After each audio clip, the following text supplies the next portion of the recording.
Marvel crosses over with Star Wars, and the Avengers invade. This video is purely for entertainment, and does not infringe on copyrights or laws. The rights to the novel and image belong to the original author. We do not claim ownership. Don't like waiting, and want to listen to this fanfic in full now?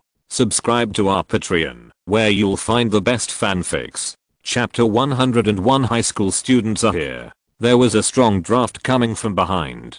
Where did this storm come from? He was sure that the dock warehouse, where he was sealed. Then again, when the battle began, he was sure a few holes must have been blown open. But the wind wasn't that strong. Peter Parker's eyes snapped open, and he spun in midair with a cry of shock. What the hell is going on? Or more precisely, where is he now? He clearly remembered that there were no such flying cars in Manhattan. Spider-Man quickly shook his head and fired a web at a nearby building before scrambling through the air to avoid the flying car. Wow. Spider-Man tried his best to avoid the aerial vehicles and finally stood on solid ground. Wrong. He landed on a moving aerial vehicle. Peter got on all fours and practically glued himself to the roof of the vehicle. As he tried to make sense of the place, Peter mentally asked again, what the hell is going on? All he remembered now was the blinding, all-encompassing light. The next thing he knew, he was being devoured. Often, people try to remember the details of what led them to a situation that they do not recognize. However, now that it was in his mind, he was certain that he had traveled through time and that this was not a dream but reality. Peter, a little high school genius who comes from a world of superheroes, thinks he's no longer in New York. No, Peter was sure his headache was getting worse and he was undoubtedly on an alien planet. This can't be happening right now, Spider-Man muttered to himself. Hey. Peter blinked and looked down at a creature with a crested head, a large mouth and droopy ears. What are you doing in my transport? That strange alien can speak English. What's going on? Peter muttered to himself. Sorry. Peter said nervously, just need a ride. Well, whatever you say. Peter was somewhat familiar with the way the crested alien spoke. Did he land in the space version of New York? Okay. Spider-Man said in a weak tone. I'm sorry for jumping on your ship without permission. Spider-Man leaped up without warning, causing the crested alien's heart to slow down a beat, and he watched the man in red and blue spandex plummet into the cityscape below until he witnessed the lad launch some sort of rope and begin to swing away. Stunned for a moment, the crested alien scratched his head in a bit of disbelief. Spider-Man eventually sat on a warped rooftop, legs trembling, scratching, his whole body shook, and he staggered to a sitting position while gazing out over the strange city that felt endless. When the mask was removed, Peter's expression was one of shock, confusion, and worry. Where had he ended up after that bright flash? Where were the others? Peter's eyes widened, and he quickly put his mask on and spoke over the built-in comms link. Matt, are you there? Peter asked frantically. King Chaka? Chala.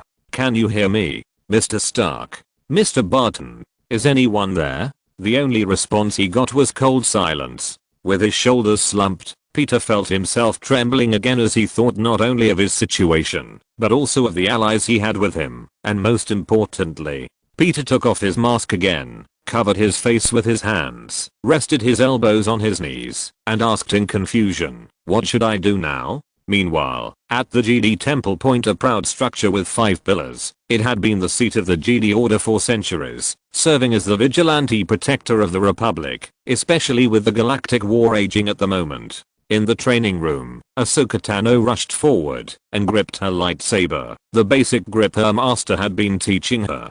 Her sparring partner was none other than Berisophy. Beris was a student of GD Master Lumina Arunduli and had been Ahsoka's close friend since their first mission together when they escorted Newt Gunray back to Coruscant. Although the mission failed, the two had formed a deep friendship. The two finished their training and were walking in one of the many corridors of the GD Temple when their attention was caught by the familiar sound of a large gunship passing by the whole window. Approaching one of the large windows, they looked out and saw a clone base that had been set up next to the GD Temple, with multiple ships flying in and out, and many clone troopers in the distance. Ahsoka said, the vacation is about to end. How many days do you have left, Barris? Afi shrugged and replied, tomorrow is my last day off. Me, too. Ahsoka sat on the windowsill and Barriss also sat on the windowsill. Ahsoka asked, "Do you know where you're going next? I heard Master talk about Felucia, but it's not confirmed yet. Maybe one of the outer planets." Barriss shrugged. "Master said we'll know by noon tomorrow. The atmosphere has been tense for the past few days." "Yes, a week ago many senators were taken hostage in the Senate," Ahsoka said. "I guess that's one of the reasons why Master Skywalker and I and many others took an extended break." "What happened?"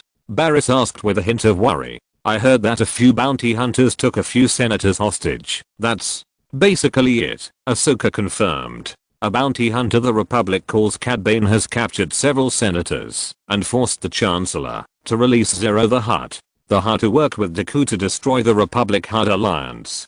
Barriss remembered Ahsoka talking about it. "Yes, that was the first time Master and I went on a mission."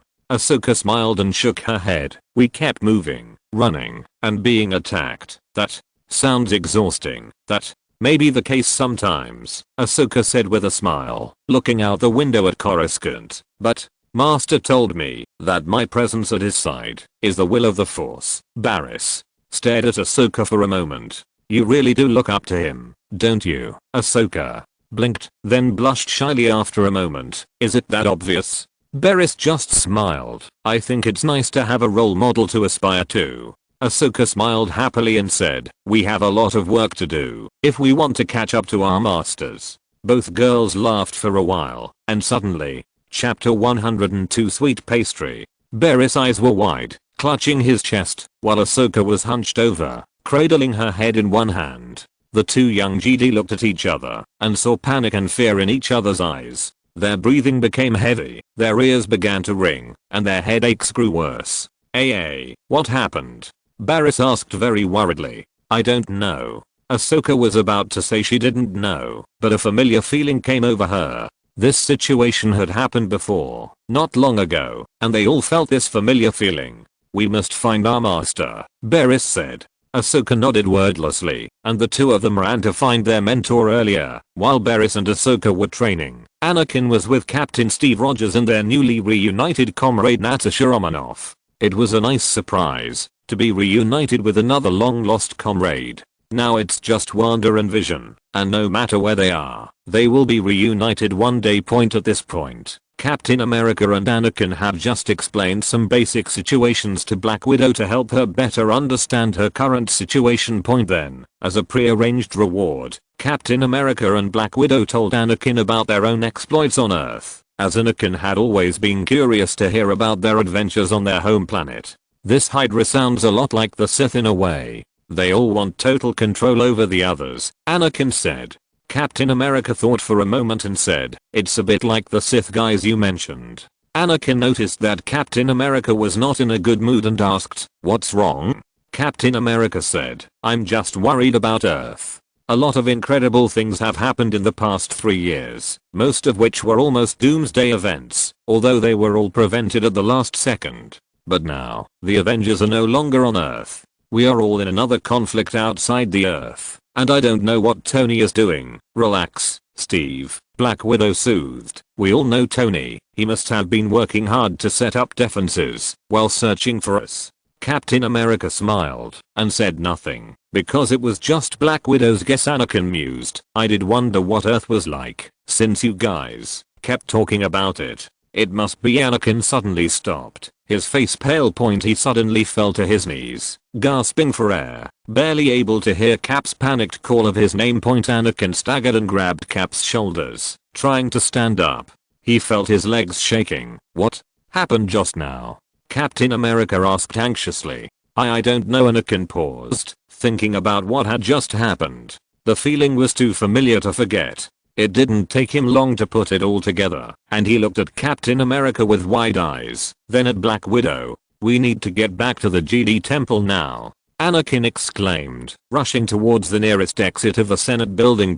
Captain America and Black Widow looked at each other. Both of them had no idea what had just happened. Just a moment ago, they were having a simple conversation, and then in the space of a few seconds, Anakin had something close to a heart attack. His face turned pale, he fell to his knees, and now he was running at full speed towards the Jedi Temple. "Hurry up, guys. Anakin stopped and shouted at them, looking at them with a slightly impatient expression. Honestly, if I feel this way, then so do the rest of the Jedi Order. We need to get back to the temple now. Is it the Force? Captain America asked as he caught up with Anakin. Anakin nodded and continued running, with Captain America and Black Widow following behind him. Meanwhile, a Sith Lord was massaging his temples, trying to calm his headache, thanks to the Force blast that was being felt by every Force user in the galaxy. What happened? This is no coincidence. A similar tremor in the Force had occurred not long ago when these Avengers had arrived in the galaxy.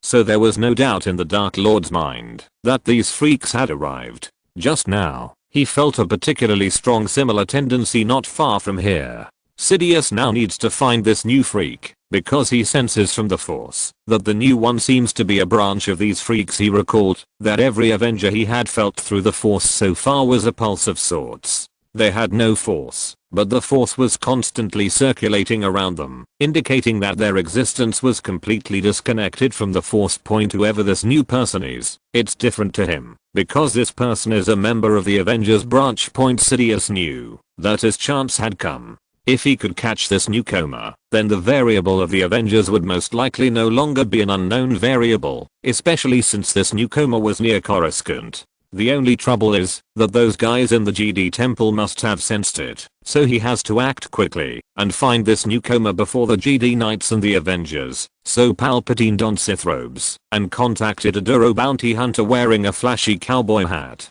Chapter 103. All parties are surging.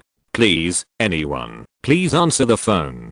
Peter muttered to himself, opening his communication link again, trying to contact anyone, but it was ultimately futile. For 2 hours, there was nothing but silence. He stood on a skyscraper, staring at the flying vehicles passing by, feeling a little helpless at the moment. Looking off into the distance, he spotted several buildings that were distinctly different on the skyline.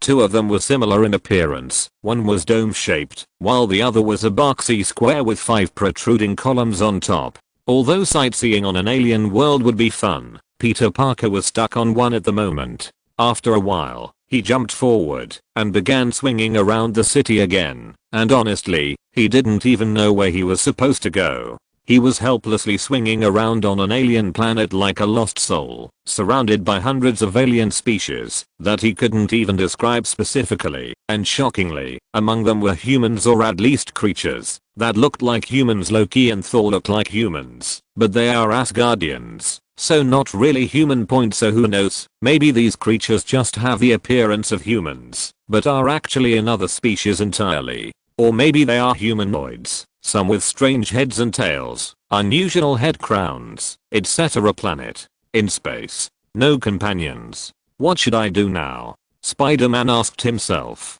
At this moment, he wanted to stand still, but he was a little restless. He exhaled tremblingly and continued to swing his spiderweb, attracting the attention of many people at the same time. Many of the residents of Coruscant blinked in disbelief at what they had just seen. On a planet where the Jedi Knights lived, they had strange powers, but Spider-Man's way was undoubtedly the first time they had seen it.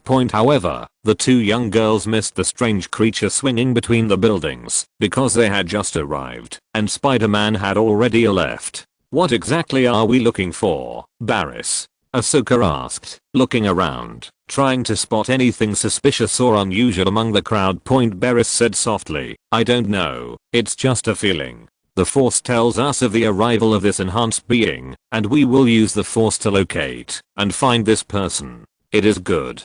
The 2 Jedi apprentices had talked with many Jedi Knights earlier, and they all felt the fluctuations in the Force. Their master and several Avengers including Captain Rogers also discussed and studied what caused the fluctuations in the Force. The Jedi Knights quickly explained to the Avengers that the Force fluctuations they felt were the same as when the 9 of them arrived in the galaxy, so it was very likely that more Earthlings had entered the galaxy now. This is both happiness and trouble for the Avengers.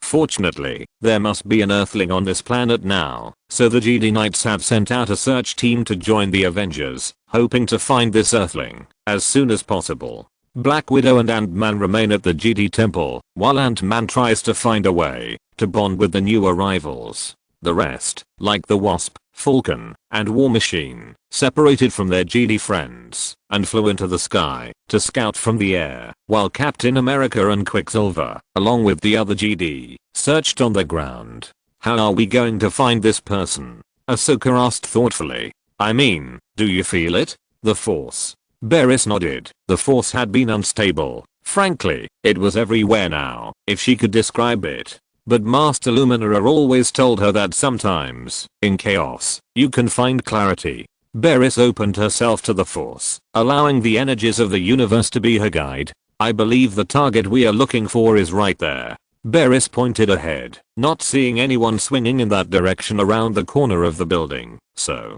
what are we waiting for? Let's go, Ahsoka said excitedly, with Barriss quickly following behind her. In her haste, Ahsoka nearly bumped into someone, and she quickly bowed and apologized. The man simply nodded, his eyes fixed on the silver hilt of her belt. Cad Bane looked up, narrowing his eyes at the Tajidi who hurried away. Earlier, he had left Coruscant with Zero, but that changed minutes later, when the Sith Lord contacted him for another mission. A being of great power, similar to the Avengers he had heard so much about, had come to Coruscant. The Sith Lord wanted to capture him. As long as their Avengers justified, there is nothing that bounty hunter Cade is not willing to do. Fortunately, Cad Bane smiled deviously and began to follow the two GD. Around the corner of Marketplace, Ahsoka voiced a strange thought. I wonder what this being would be like. What about you, Barriss? Barriss thought for a moment and said, well, first of all, I hope this person is friendly. Ahsoka laughed. Yeah, I hope so. We've been very lucky so far, Barriss said. The Avengers have been very nice and have been helping us out since they got here. Hopefully our good luck continues. Both girls paused and looked around to see if they could spot anything unusual. The Force told them that whoever they were looking for had been here before and was probably not far away. We're looking for someone unusual, right? Barriss asked, and Ahsoka nodded. Similar to the Avengers? Right. So this means we'll have to think outside the box and the Force. Ahsoka muttered. Barriss nodded, thinking of the Avengers. They had overlooked one place, the sky. Above them, Barriss' eyes widened. There. Look, Ahsoka. Ahsoka looked up to where Barriss was pointing, and was stunned as she saw a humanoid creature swinging in the air like a swing on some kind of rope on the Coruscant skyline. How could that guy do this? I'm thinking about this too. Have you ever seen anyone like this before? No, let's find out. As the two girls sprinted forward. I'm sorry, ladies, but I'll be taking this bounty home. They had no time to react as both were caught in ropes and quickly electrocuted unconscious. Falling to the ground, many people around them screamed in fear, but only one person approached them without a care in the world. Bounty hunter Cad Bane. I will take him away from you, ladies, Cad Bane said with a smile.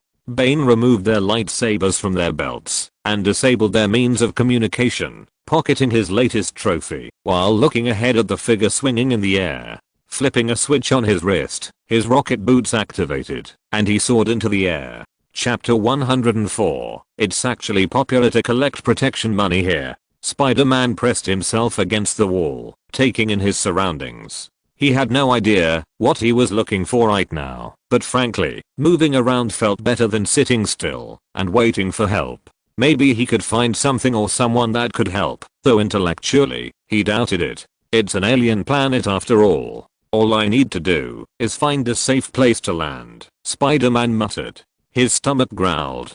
He looked down and thought about his hometown and his favorite deli, which had the best sandwiches in Queens. I doubt they will accept money from humans. Spider-Man pondered for a while and couldn't stand the hunger anymore, so he said to himself, maybe they will accept it. Looking around again, he spotted what looked like some kind of stall, similar to the ones he often saw on the corners of New York. Taking this opportunity, Spider-Man dropped down and landed right in front of the stall, shocking many people. I'm sorry, he said sheepishly, holding up his hands. I didn't mean to do this to you. I'm just hungry. He turned to the flat-headed humanoid vendor and said awkwardly, "Oh, hi." The humanoid vendor stared at him in confusion. So, what do you have to eat here? Spider-Man asked innocently. Sorry, food.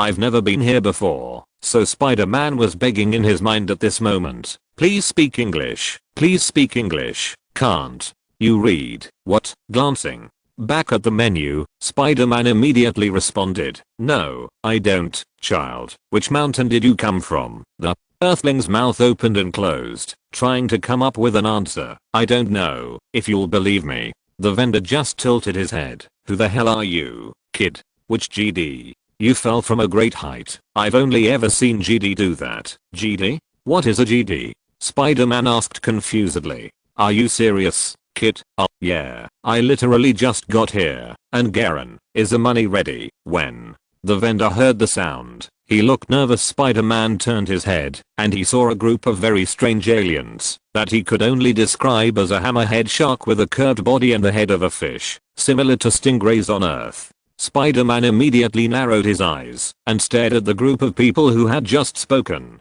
He felt it was amazing that collecting protection fees was actually popular here. The vendor pleaded humbly, please, Zaz, I've already paid for this week. I have a big family to support, please. I just don't have any money today. The strange hammer-headed alien laughed, and the other flat-headed alien just smiled sinisterly and said sinisterly, Zaz, let me teach Garen and let him know the consequences of not paying in advance. Excuse me, Peter interrupted politely, taking a big step in front of Gillen. Hi, nice to meet you all. I'm new here, and Garen is a friendly old man who's just showing me around this lovely city. So, could you come back and talk to him later? The four people in front of Spider-Man were obviously a little overwhelmed by his sudden interruption. After seeing Spider-Man wearing a brightly colored costume, they started laughing. The squid-headed alien said to the other one, look at this guy, how can he take himself seriously? Suddenly, Spider-Man moved. Okay, Zaz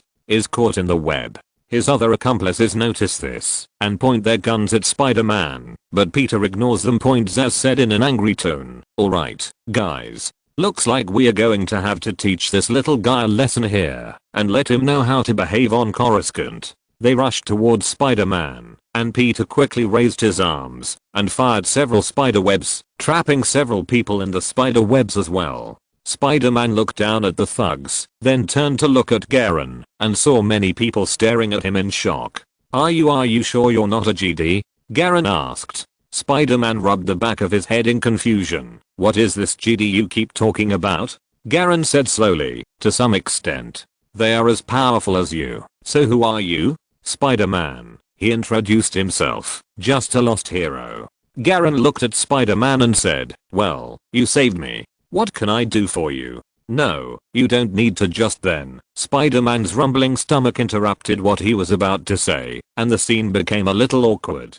Garen blinked, then said, well, okay, I get it. I think a small meal can express my gratitude to you. Spider-Man stammered, but I don't have any money. Oh, don't worry about it.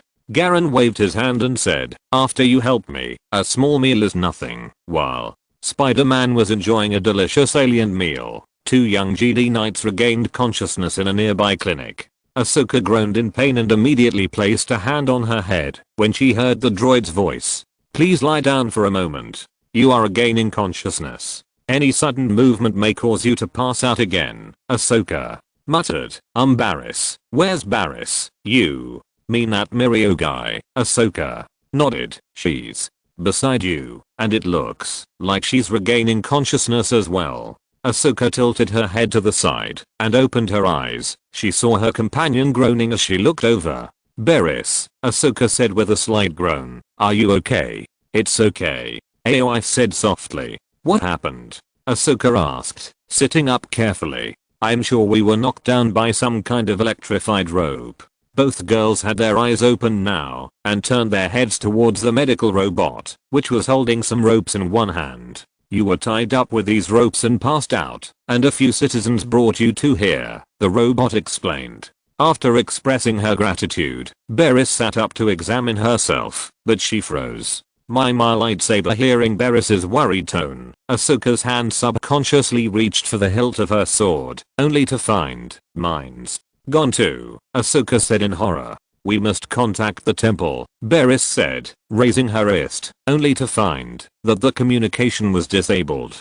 communications are disabled. Ahsoka said in horror. What the hell happened? Someone must be looking for that new Earthling as well, and they have malicious intentions towards us. The two looked at each other and said in unison, Sith. Then, we must find this person first. Ahsoka said hurriedly. Barriss reached out his hand to stop Ahsoka, who had already jumped off the bed, and said, Ahsoka, think about it. We are unarmed now. We need to contact our master and the Avengers. It's too late, Barriss, Ahsoka argued. Whoever took us down must also be hunting this new Earthling. We need to find the Earthling first, so we have a chance to find our lightsabers. Barriss bit his lip, hesitant, and finally said, let's send out a distress signal first, and then go look for the Earthlings. This way, if we find him, and the person who attacked us, the other Jedi Knights and Avengers will be able to come to support us, as soon as possible. After reaching an agreement, Ahsoka and Barriss sent out a distress signal, rushed out of the clinic, and returned to the place where they were originally attacked, continuing from where they left off.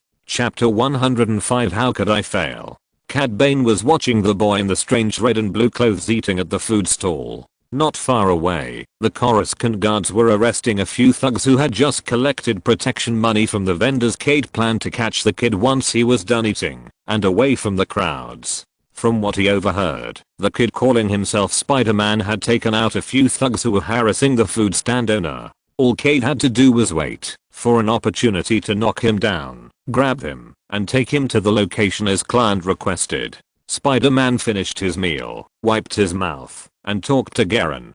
Garen shrugged and asked, so, what are you going to do now, kid? Spider-Man scratched his head and said, you can only explore this world while helping people, like you helped me with, yeah. Also, who are those guys? What gang are they? Oh, those birdmen are all over Coruscant. This is some dangerous territory, kid. I'll try to stay away from this place. Spider-Man thought about it and said, okay, Garen. Do you know where I can gather some useful information? Like a library or something?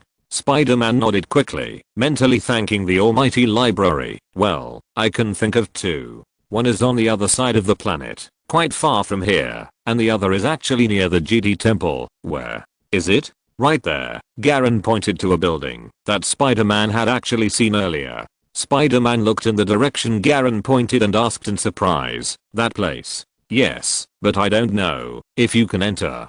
To enter the Jedi temple, you need certain permissions. Spider-Man thought for a moment and said, thank you for your help, Garen. I will definitely come back to you next time, and I will pay you then. I'm looking forward to seeing you again, kid. Spider-Man nodded, put on his mask again, crouched down, jumped high, and shot out a spider silk at the same time. The bounty hunter Cade, who was hiding in the corner, decided to capture the child. From what he heard, this mysterious little guy was going to the Jedi temple. The bounty hunter couldn't let this happen, because if this little guy really entered the Jedi temple, it would be much more difficult to catch him. Cade quickly activated his thrusters and chased in the direction Spider-Man was heading. If Cade stayed here any longer, he would be discovered by the two young Jedi he had attacked earlier. Ahsoka and Barriss arrived at the area and found the Coruscant guard preparing to leave. Barriss approached an officer of the Coruscant guard. Officer, I'm Jedi Barriss Afi, and this is my fellow Jedi Ahsoka Tano. The officer turned around to face her. Hello, how can I help you? Barriss said, we are currently looking for someone, but first, what's going on here? Oh, just some gang members harassing a food vendor here. We've been getting complaints about them for a while, but we never caught them, and now we've finally caught these guys. How exactly did you catch him? A strange kid dressed in red and blue somehow tied them up, the guard explained. From the reports and the playbacks from nearby cameras, the kid subdued them with the bindings he shot from his wrists. What kind of binding? The guard shrugged. It's a bit like a spider web. It's really sticky. Ahsoka stood next to her friend and spoke up. Don't you think? Red and blue? Barriss recalled some of the colorful costumes worn by the Avengers. Maybe. The two hurriedly asked, do you know where this person went? You Jedi are looking for that spider boy. Both Jedi turned to see a Twi'lek wiping down his stall. They looked at each other and back at the Twi'lek. Spider boy, the child is a nice person, but he seems a little naive. Have You seen him? Barris asked with a hopeful look. Garen laughed proudly and said, not only did I see him, he even had dinner at my place. He was the one who subdued those thugs, which really helped me a lot. Where is he now? Ahsoka asked hastily. Garen pointed and said, for some reason, this kid wanted to find a library or something. I asked him to go to your Jedi temple. Both Barris and Ahsoka's eyes widened with relief, but they knew their little mission wasn't over yet. Which direction did he go? Garen pointed in a direction ahead. Ahsoka and Barris both bowed in gratitude. Thank you for your help, sir. We need to hurry. The guy who attacked us must be looking for him too. The two ran off, leaving the Twi'lek vendor slightly confused and bewildered. At this time, in front, Spider-Man continued to swing between the tall buildings, swinging towards the direction of the Jedi temple, while also admiring the surrounding scenery. I have to say, this place is much better than New York in terms of high-rise buildings. Why does everything feel like it's slowing down? He began to feel the hairs on his body stand up. His ears felt like they were throbbing. Spider-Man's eyes widened. Wait, this sting on instinct. He quickly ducked to the side, avoiding the blaster attack from his blind spot. How could I fail? Muttered Dowlow bounty hunter. Spider-Man landed quickly, starting passers-by. He looked around in horror. Who shot? Cad Bane stood on the roof of a building, thinking that the guy below had just escaped by luck, so he aimed carefully this time. Exhaling, Cad grinned and fired the next shot, but the target barely deviated to the side and avoided the blaster beam. Cade thought for a moment and raised his firing rate to the highest level to ensure that nothing would go. He fired several more shots at a faster rate, squinting at the first set of blasters that Spider-Man dodged, then leaping high into the air to dodge the rest. Once is a coincidence, twice is definitely not. By this point, Spider-Man has discovered the source of the blaster beams, and while it's cool to see actual laser beams, it's not so cool to have them fired at you. Okay, let me see what's going on. Spider-Man shot out a bunch of spider silk, fixed them to two nearby poles, and then stretched the spider silk as hard as he could.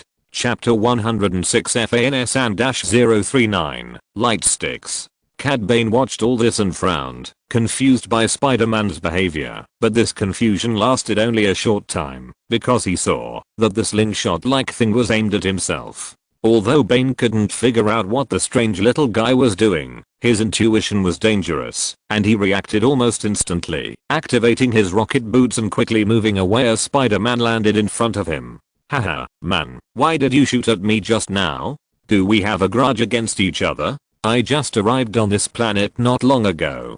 Cade said nothing, but responded to Spider-Man with a blaster in his hand, but Spider-Man easily avoided Cade's attack. Wow.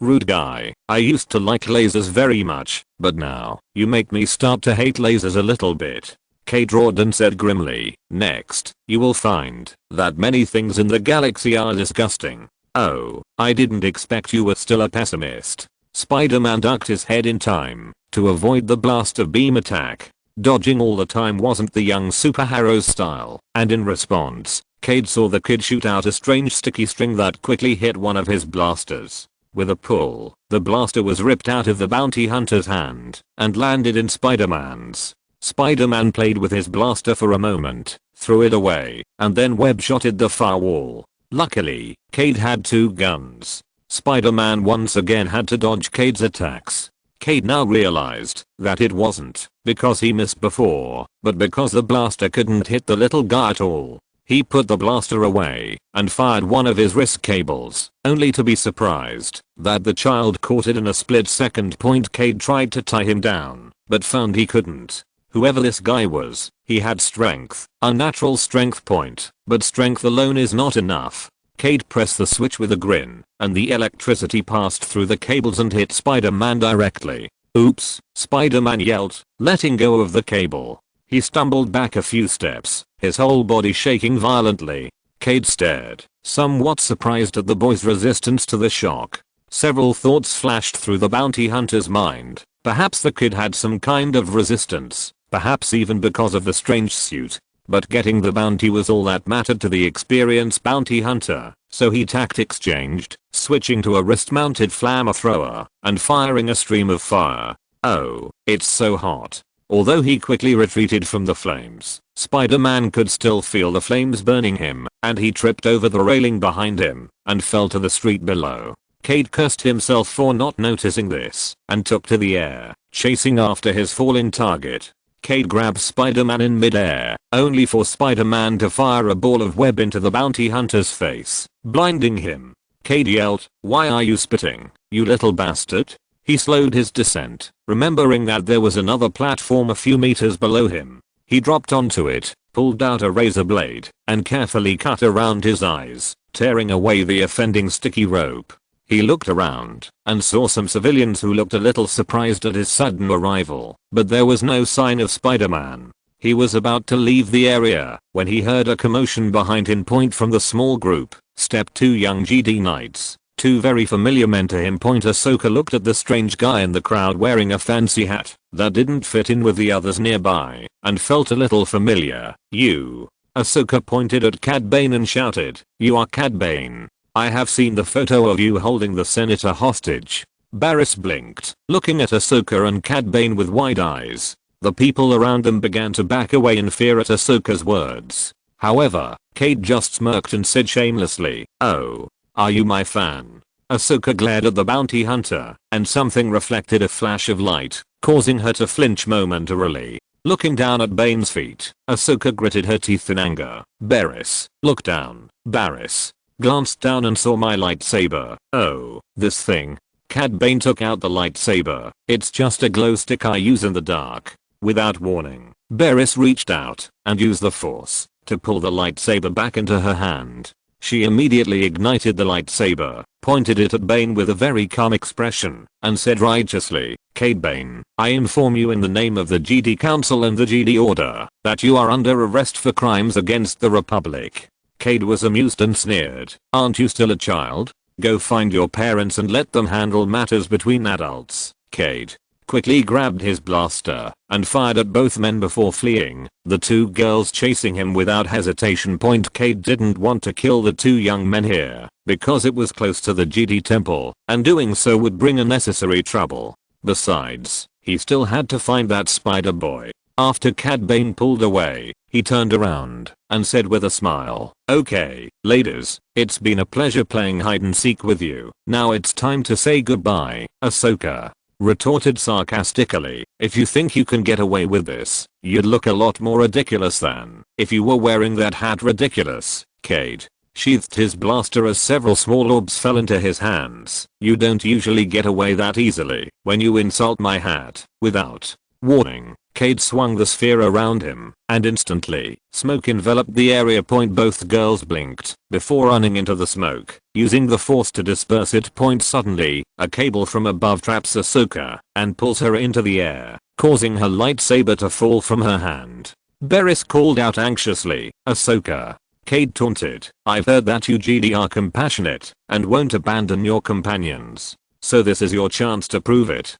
Bane then dropped the bound Ahsoka, and Barriss immediately rushed over in hopes of rescuing her friend, only to be repelled by a bomb fired by Bane. Barriss hit the ground hard, and she struggled to her feet, watching in shock as her fellow GD plummeted toward the street below, calling out Ahsoka's name anxiously. Chapter 107, GD Apprentice meets Avengers Boy. Figure dressed in red and blue suddenly appeared from nowhere behind Ahsoka, and just as she was about to hit the ground, the figure caught Ahsoka, then swung upwards, finally landing in front of Barriss, and easily pulled off the restraints on Ahsoka, asking, "Are you okay?" Ahsoka felt dizzy from the rough action. Spider-Man said awkwardly, "I'm sorry, I was so rude."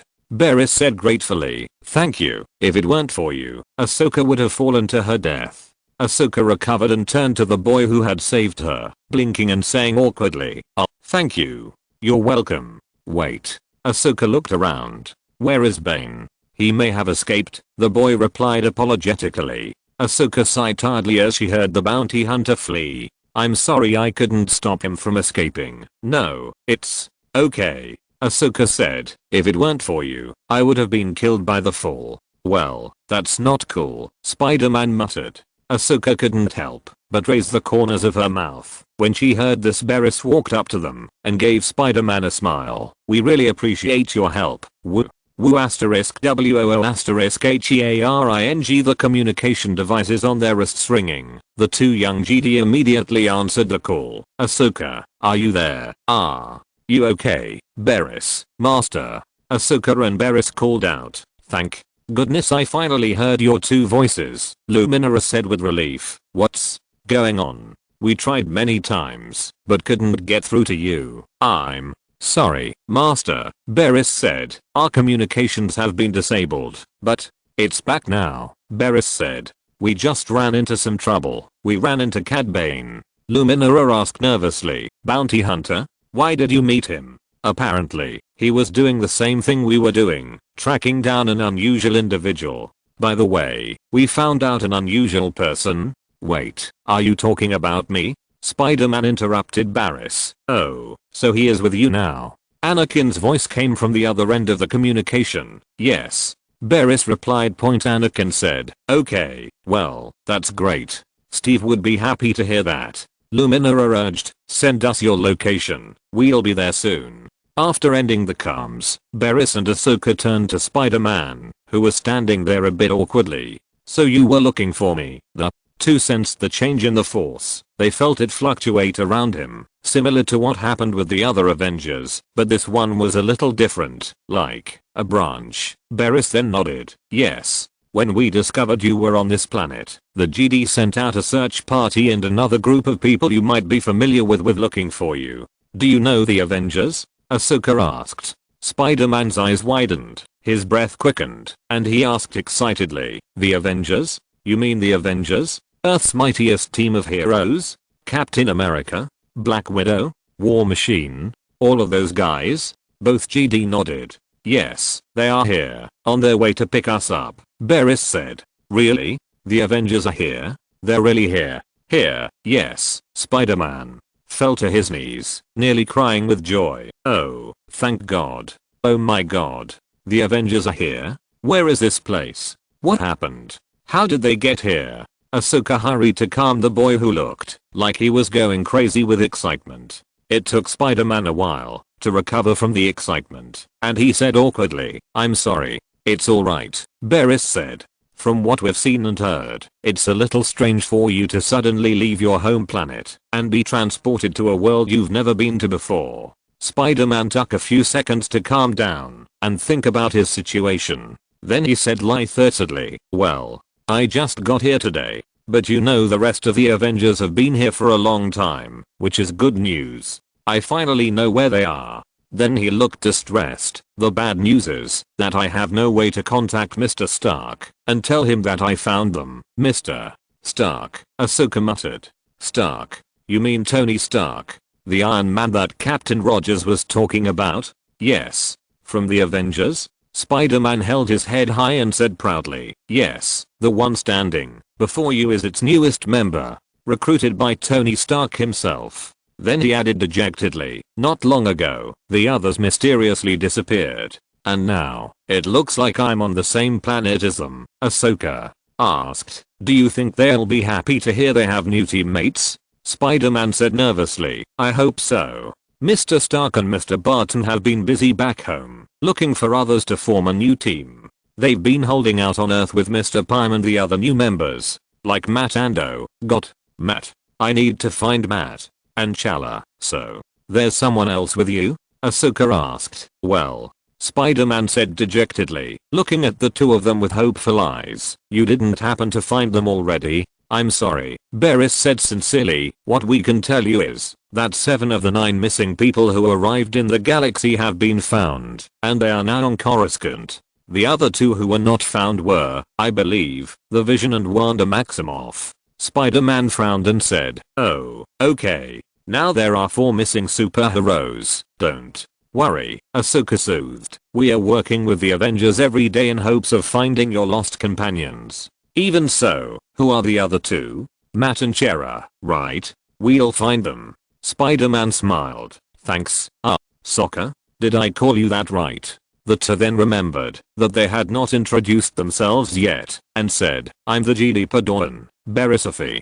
I'm Ahsoka Tano, and I'm a Jedi Padawan. I'm Spider-Man. Oh wait, Spider-Man isn't my real name, You think anyone thinks Spider-Man is his real name? Ahsoka said teasingly. Spider-Man could only chuckle before pulling the mask off his head and saying seriously, "My name is Peter Parker. Nice to meet you." Cade was currently in a safe house on Coruscant, speaking with his employer via Holocom. "Bounty Hunter, how's it going? We encountered a minor anomaly, and the target finally reunited with the GD." Sidious stared at Cade with a gloomy face, then said slowly, "This is indeed unfortunate news." Cad Bane said with a hint of sarcasm, "Then I'm sorry that I couldn't complete the work you asked me to do." Sidious snorted slightly. "I didn't expect you to succeed." "Well, I'm glad to hear you say that, Bounty Hunter. Can you tell me the details of your target? The more detailed the better. As long as I get paid accordingly, the reward will be settled together with your next mission," Cade said with a half smile. "I guess you were the one who originally hired me to steal the GD Holodragon." Sidious was silent for a moment, then said, "That's right." After hearing the answer he wanted, the Dualuo bounty hunter began to speak. "First of all, this kid uses the alias Spider-Man." Chapter 108 Count Dooku's Ambition. Count Dooku meditates in his private chambers on his home planet of Sereno. The force had been unstable recently, and the second wave of fluctuations clearly heralded the arrival of more superpowered individuals from Earth. His master Sidious had been informing him of the Avengers and their actions, and now this not too small group had another member traveling through their planet. This was too much trouble for the Count. He had been struggling for a while, since the first group of people arrived, and finally attributed it to chance. But now, the second group of people had obviously arrived in the Milky Way. Who knew what special channels these people had that they had not discovered? The second group came. Who could guarantee that there would not be a third and fourth group? From what he had seen in the holographic videos to what his master had told him, every single person in this small organization was a force to be reckoned with and not to be taken lightly. Their direct or indirect involvement in several past galactic wars was enough to prove that point every time he sent out a person. It was as if there was a nemesis in their small group. He could forgive Ventress because she had not yet been trained. But what about Grievous and Erd, who came later? Both men were experienced, battle-hardened fighters, so their defeat by the Avengers in their first encounter was a testament to the group's extraordinary abilities. The droid general has been training like crazy since his last defeat, and he recently killed 2 more GD. Erd has taken the initiative to improve his combat power. The bounty hunter is filled with the same anger as Grievous, especially towards a certain Avenger. From that point on, Sidious and Tyrannus were forced to speed up certain aspects of their overall grand plan in order to deal with the growing threat posed by the Avengers. Still, Sidious assured that everything would proceed as planned. Sidious even believed that these Avengers might end up being useful to them in the long run. Dooku wasn't sure at first, but his master said something that did lend credibility to such a claim. At first glance it would seem impossible for the Avengers and the GD to come into conflict, as they have assisted the GD and the Republic on numerous occasions now. But Sidious consents that it is only a matter of time before the Avengers come into conflict with the GD, even though they are now close allies of the GD. However, he now had another mission to perform. Exhaling, Dooku opened his eyes, stood up from his seat, and left his room. Walking down the corridor, Dooku reached his intended destination, the door to the room opening as he approached. He walked into a large empty room and stood on a raised platform point below, where the crimson blade spun, was his apprentice, a Sagitt Ventress, in training point at this moment. She was attacking one of the soldiers, while the other stood by, her blade colliding with the electrified staff specially made to resist lightsabers. She maintained her advantage until the guard looked up, twirled his cane, and poked her in the stomach point, falling to her knees, gasping for air. Ventress looked up, only to be struck hard in the face by the guard's weapon, sending her flying back, and landing hard on the ground. Ventress roared and stood up, throwing her hands forward. Just as she ignited her lightsaber, Dooku spoke up, "You must grow up quickly, my apprentice." Ventress turned quickly, and saw Count Dooku approaching. She knelt down, and, as always, adhered to the etiquette between Sith Master and apprentice and said, "Master." Dooku said, "Your training is very effective, but I found some flaws in your actions. You must concentrate." When you can control your emotions, you will gain a stronger power, but at the same time you will have a greater weakness. You will become fragile and easy to predict, leading to faster failure. So, you need to find a balance between anger and concentration. Yes, my lord, Ventress responded. Face many new enemies, Dooku said, and these enemies are proving to be highly adaptable and far more powerful than we anticipated. Ventress clenched her fists in frustration and anger. When she heard this, she knew who her master was referring to. Put away your needless anger and save it for later, Dooku said patiently. Your initial loss to the Avengers was unacceptable, but it was unforeseeable. They caught everyone off guard, including the Avengers themselves. But the next time we face them, we will not be unprepared. They will know our strength by then, including yours. Ventress was once again motivated, yet conflicted. Her master had high hopes for her skills and potential, and when she was found by Dooku, he talked about the power hidden in her body. But what puzzled her was how her master's master, Sidious, found out. She never figured it out, and never found the answer. According to her master, all she can do now is train, day after day. Of course, she also carries out missions under Dooku's leadership, but she is getting impatient with not being able to obtain the hidden power that Count Dooku calls. Maybe there are ancient Sith holograms or some archives that can solve her problem. Come, my apprentice, there is work to be done, Dooku said, motioning for her to stand up and follow. The two left the training area and walked to the lower level of Dooku's private estate.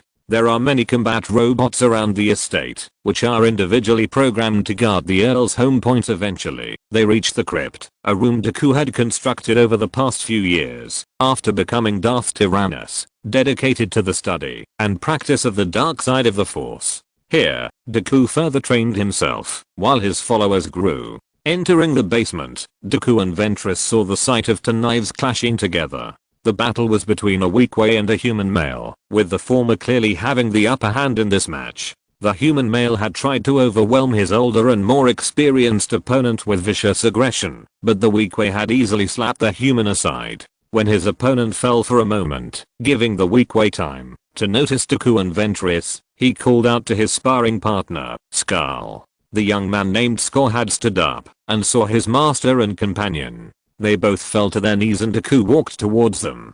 Excellent as always, Master Sora, Dooku praised. Thank you for the compliment, Count. Sora Bork responded modestly. Are you here to carry out a mission with us? To some extent, yes, Dooku said flatly. Thor is a tall, blonde, scarred man who, like Sora, was once a member of the Jedi Order.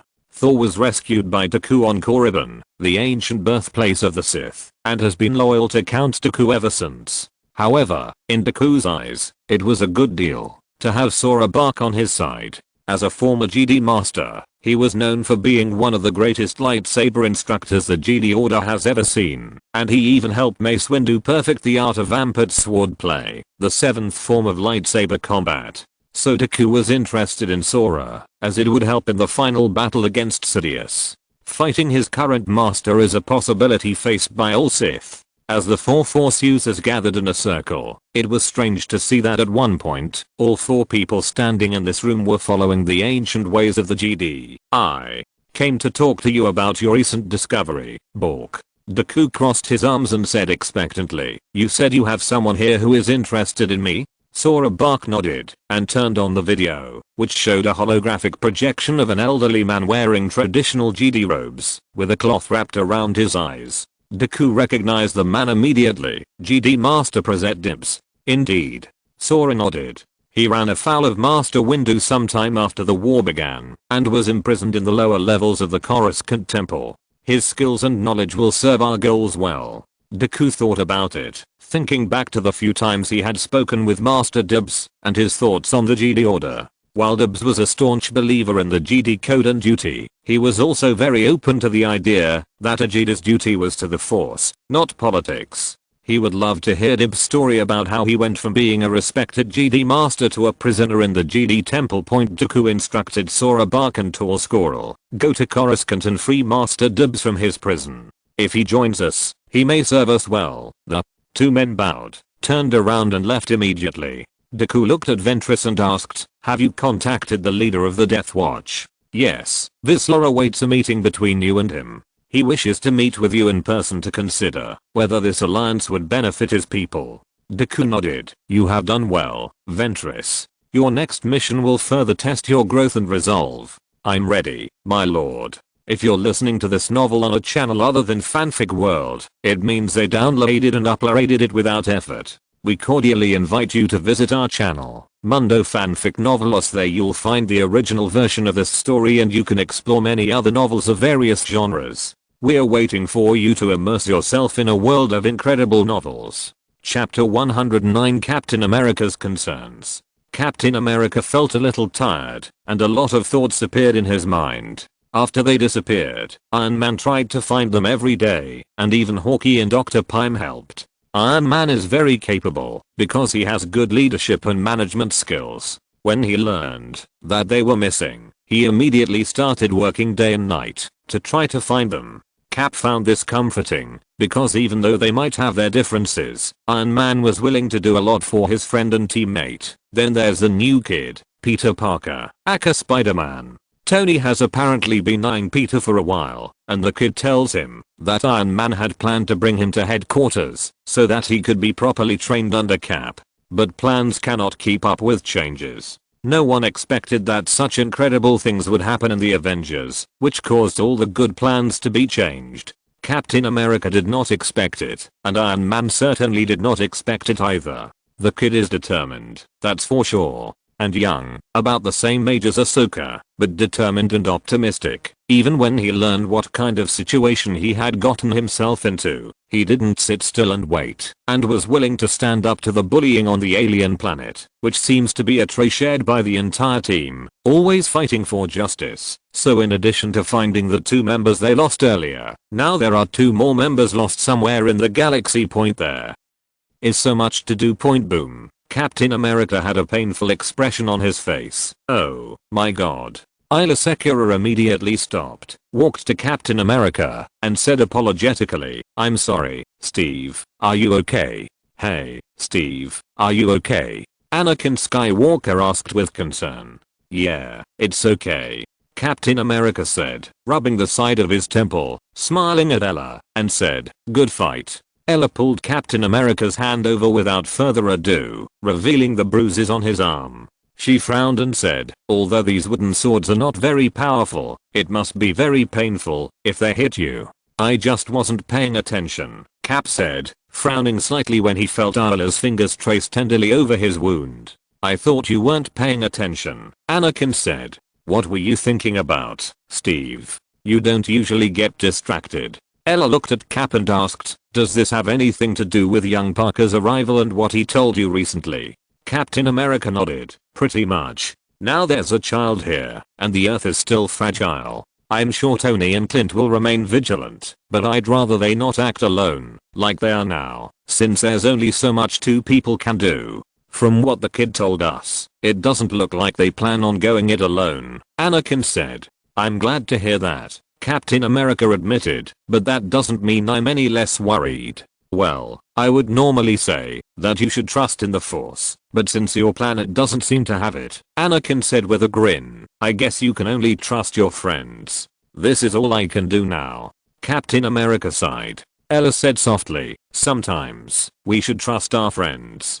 Besides, I think we can look at this matter positively. This made both of them look at Ella Secura in confusion. From your arrival in the Milky Way, there seems to be some unknown connection between Earth and this galaxy, so there must be a way to return to Earth. So you just have to have enough faith and patience in your friends, Rogers. From what you have told me, they have never let you down. Cap blinked and gave her a smile, and Anakin laughed loudly. Where did you learn this set of words? Anakin asked puzzledly. Ada gave her fellow Jedi a shy smile. Have you forgotten who my master is? Skywalker. Anakin smiled. Indeed. But, Captain America looked gloomy. I just hate that I can't do more right now. We have 2 new teammates in the galaxy, and Wanda and Vision are still missing. Well, we did find most of your team so far, but the way we found it was too accidental. It was pure luck. Anakin said. I guess we can only wait for more coincidences and luck to happen. Ella said with a wry smile. But at least it's good to be able to explain the situation for now, Anakin said. Arla and Captain America both looked at Skywalker in confusion, with the former asking, "What do you mean, Anakin?" Shrugged, simple. No news is the best news. If something happens to them, the Force will definitely react. But at least for now, the Force has no warning, so we at least know that your 4 teammates are not in danger of life. Captain America looked at the GD Knight expresslessly, even though he knew what Anakin said made sense. But considering all the factors, he would not feel at ease until he actually found a few people, as accidents were always unpredictable. Anakin and Arla were amused by Captain America's heavy expression, and the beautiful female GD patted his shoulder to comfort him. As the three talk, a young teenager from Earth is adjusting to his new surroundings. Chapter 110. Two boys. Peter Parker was now on the verge of a range of emotions including fear, wonder, surprise, excitement, guilt, etc. So much so that his 2 GD friends were assigned to help him adjust to his new surroundings, and these emotions radiated from him, leaving the young Spider-Man feeling a little overwhelmed. Although Ahsoka and Barriss didn't know much about the world, they could at least sense a person's emotional changes. Since being rescued by Spider-Man, Ahsoka and Barriss have been assigned to help young Parker better adapt to the new environment of the GD Temple and the entire galaxy. Other heroes from Earth also actively offer suggestions, and eventually, the Council agrees with the Avengers that Spider-Man should be able to adapt to the galaxy faster by communicating with people of his own age. Ahsoka and Barriss found Spider-Man strange, but also very interesting. He had a lot of questions, more than when the Avengers first arrived, almost chattering. The rest of the Avengers seemed to be the type who would only acquire the basics and then learn what they needed as time went on, or as the situation changed. And Spider-Man is like a sponge. He was obviously a little nervous about being on an alien planet, and although the presence of most of the Avengers here could effectively ease his nervousness and anxiety, it could not eliminate it. However, when Barriss offered Spider-Man the opportunity to go to the GD library, he was unsure at first, but within a few days, he quickly mastered the basics of the galaxy and any available knowledge, throwing himself into it. War Machine jokes with the others that he now understands why Iron Man would recruit a kid like him, who is like a younger version of Iron Man. Currently, Spider-Man is immersed in a book world about the history of the galaxy and is completely fascinated by the Mandalorian culture in that point. Apparently, they have a long and storied history in the galaxy and have had numerous encounters with the GD Order. Speaking of GD, Spider-Man was shocked to learn that they had existed in the galaxy for thousands of years. They had lightsabers. They had blasters. Then there's the whole hyperspace travel thing, which is exactly like something out of a science fiction book point. But when he thought of Aunt May far away on Earth, all the excitement and curiosity about learning about this new galaxy disappeared and was replaced by worry that Aunt May would not be able to find him. He seems to do that a lot, Ahsoka whispered to Barriss, who sat next to her. 2 GD apprentices sat at the table next to Spider-Man, also studying under their master's guidance, as they only had a day or two left before their vacation ended. All this crazy stuff going on over the past few days has resulted in an extended break for both the GD and the clone troopers, and honestly, it's pretty clear that this is just to beef up security on Coruscant until the Force stabilizes. It can be said that the Guard has become more unstable and chaotic these days. In fact, all of Coruscant is in a state of tension. Barriss frowned slightly and cleared his throat loudly, causing Spider-Man to turn around. Peter. Barriss whispered, "Are you alright?" Oh, no, I'm fine," Spider-Man said, although it was clear from their facial expressions that they didn't believe him.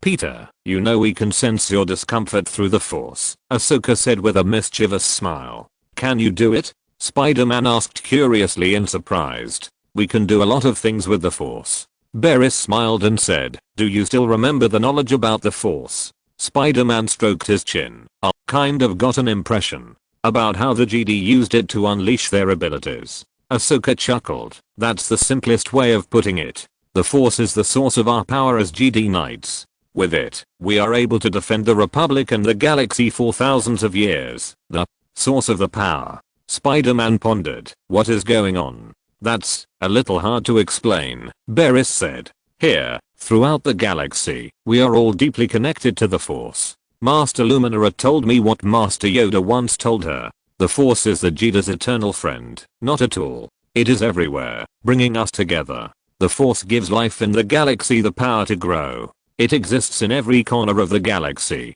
From me, to Ahsoka, from books, to the ships outside the city, from the temple to the inhabitants of all planets, to every blade of grass. It is the duty of all Jedi to feel the Force and to obey its duties. Barris always loved talking about the Force. For her, it was her way of advancing her own knowledge and connection to the Force, while helping others connect to this all-encompassing energy, even those without it. After she finished her little speech, Barris realized she was stuck in her own little world. With Ahsoka and Spider-Man staring at her, Barris felt a little embarrassed and shy, and his face instantly turned red. Ahsoka smiled and nudged her friend. I always knew you were smarter than me, Barris, but just now you sounded like a master. I hope I haven't made a fool of myself, said Barris sheepishly. No, I think you sound like a true Jedi, Ahsoka complimented her friend. Don't you agree, Peter? The girls looked towards the young superhero and were surprised to see that the young man, who had no knowledge of the Force, was deep in thought.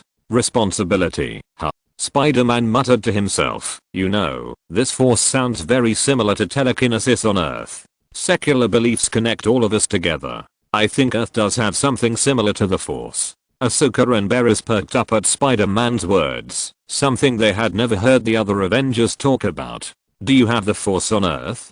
Barris asked curiously. From the way you describe it, yes. Spider-Man nodded, thinking back to his several trips through Japanese history and the many anime and manga he had read on the subject. How does it feel? Ahsoka asked eagerly, pulling her chair closer to Spider-Man. Well, what do you call it?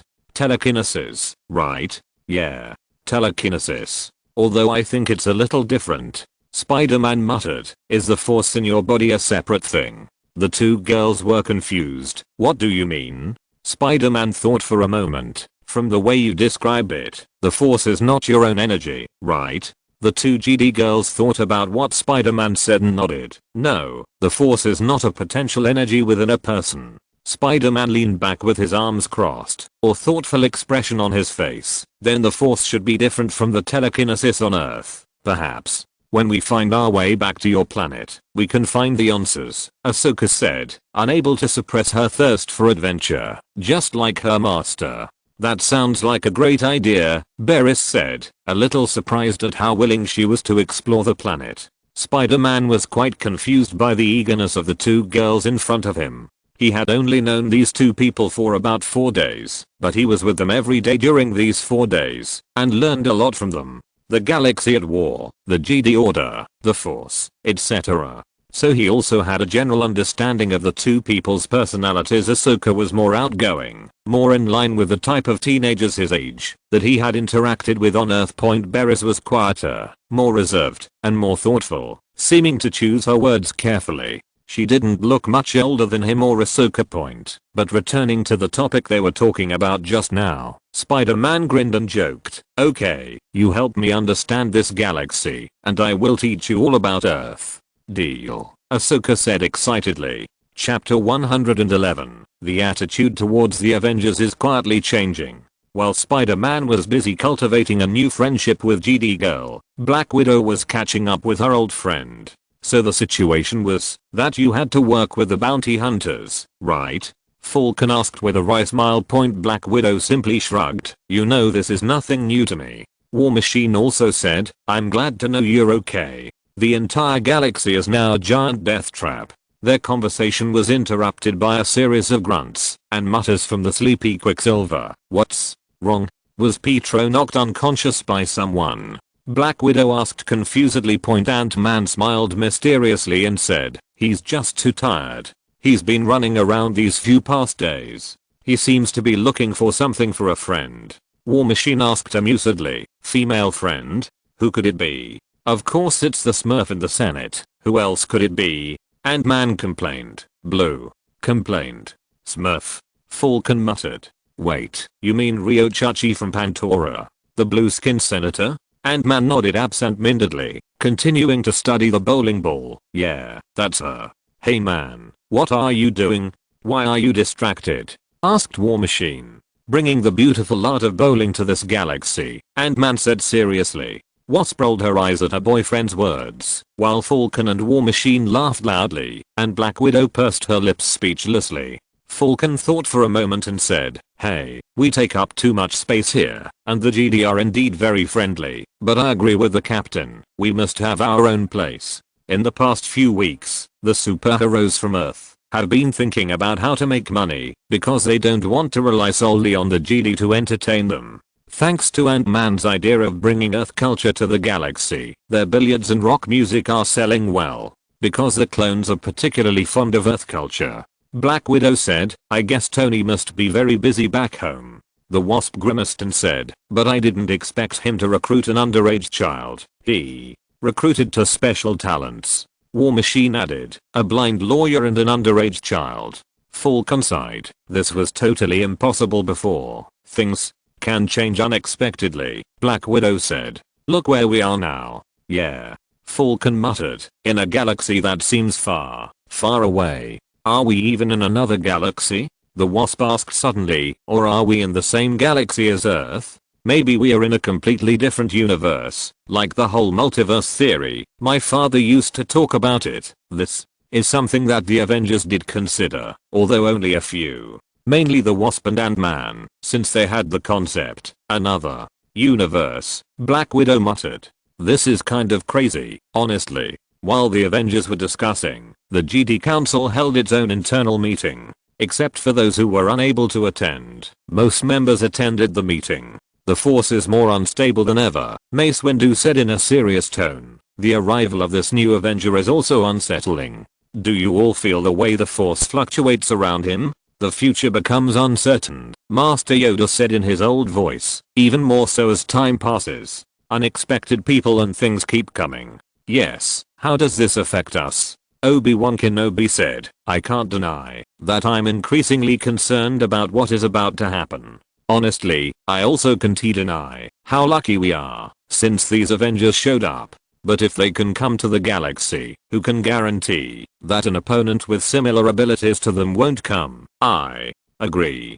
Plo Koon said, it would be unthinkable if we had to face an enemy like the Avengers. Oppo Rancisis said, in the space of a few days, Cad Bane has appeared within our range twice. First, during a hostage situation, and then in pursuit of the latest Avengers. This is not a good sign for us. Nevertheless, I found that many past events are directly or indirectly related to the Avengers. Another thing that has always bothered me is, who can guarantee that the Avengers will definitely ally with us? Windu asked, making all the members present look at him in surprise. What do you mean, Master Windu? Kenobi asked, confused. That's a pretty radical idea, Mace. Master Kit Fisto said.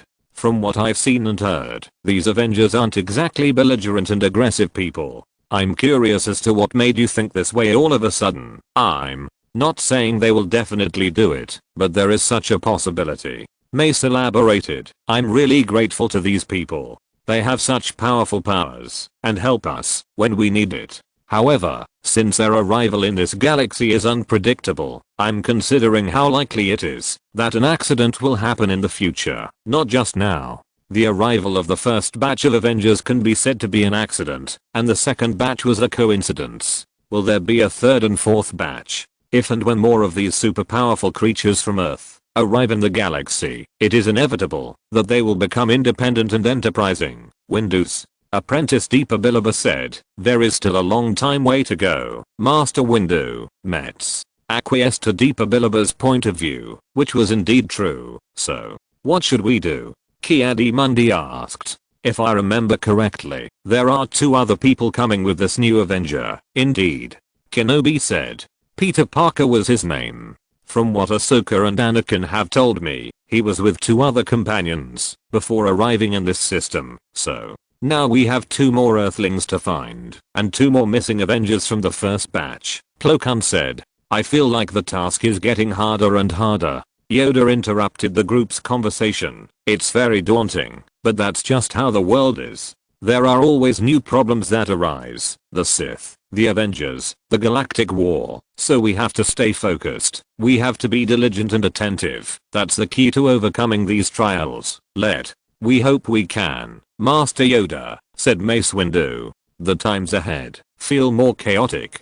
That is why we must uphold our principles. Shakti spoke after a long silence. Because she was on Kamino, she participated in the meeting through a holographic projection. Our responsibilities to the Force and the Republic are always there. We must rely on the Force and our clone army, as Master Yoda said, to get us through the coming test. Chapter 112 Death Guards and Protectors. Meanwhile, on the other side of the galaxy, in the Outer Rim, a ship was flying toward a planet with a mixed biome, a mix of jungle, forest, desert, and plains. And after flying over several farms, things changed when it approached an obviously heavily guarded camp, where men and women armed to the teeth were using blasters in the open air. The spaceship landed, and the landing bay opened from the rear.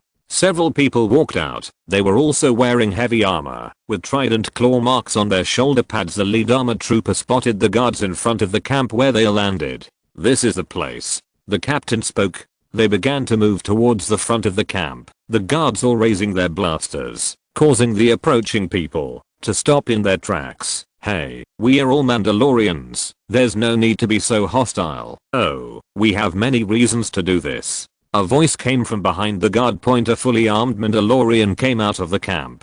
He looked very young, but he was intimidating without being angry. He knew the visitor standing in front of him very well. This man had blonde hair and blue eyes. His Mandalorian armor was a striking green, and his helmet was decorated with red. I guess you are Finn Shassa, the Mandalorian leader who came down from the spaceship said, taking off his helmet. It's me, Finn said. You must be Bo-Katan. You must be eager to talk to us. Bo-Katan has red hair, striking emerald eyes, and fair skin. This is why I'm here. Bo-Katan began. I've never seen you Mandalorians before. What do you call yourselves? Protectors, right? Finn said. If you want to talk, then follow me. If you dare to raise your blasters again, I will ensure that you Death Watch will die instantly. Narrowing her eyes at Finn as he turned and walked into the camp, Bo-Katan wordlessly tilted her head slightly, moving for her team to follow her. They began to make their way through the camp, encountering many Mandalorians who viewed the Death Watch squad with a clear sense of distrust. Eventually, they reached the center of the camp,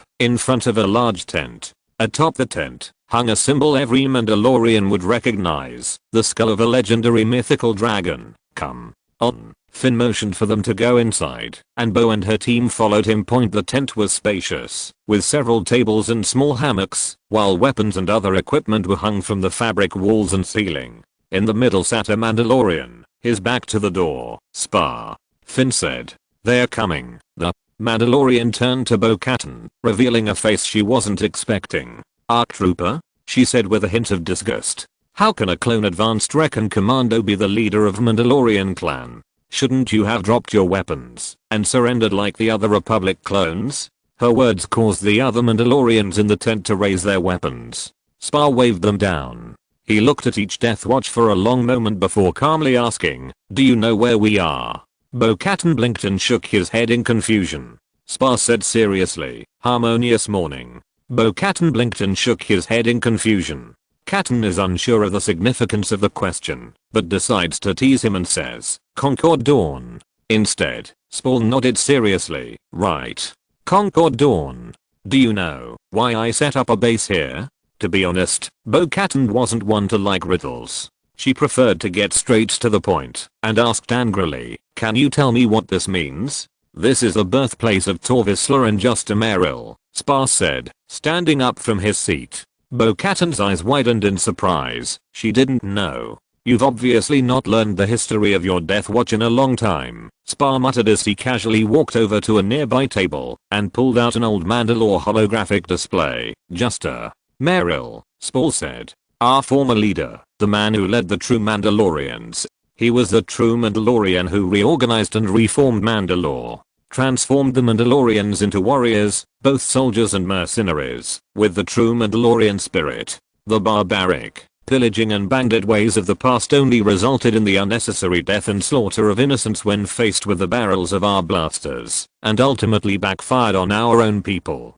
Just to change that, creating the Super Commando Codex. Spar held up a thick pamphlet. The codex we follow, Spall said, staring at Bo-Katan, who couldn't deny that he was becoming more and more nervous as Spall continued. The Order of the Death Watch was created by the warlord Tor Vizsla, who longed for the fanatical ways of old, believing that the Mandalorians would forever fight, only to die in droves. Bo-Katan was nervous, but Spall still made his point bluntly. Just Merrill and his eventual successor, my predecessor and ancestor Jango Fett, ultimately killed Tor Vizsla and essentially destroyed Death Watch. Spall stood directly in front of Katan, who was sweating anxiously. This was his farm, Spall said, his eyes fixed on Bo. This is where his journey as a Mandalorian began, and eventually became the template for the Republic's clone army, of which I myself was a part. But now, I stand here, being given the title of Mandalore not because I wanted to steal anything, but because it was forced upon me by the people here.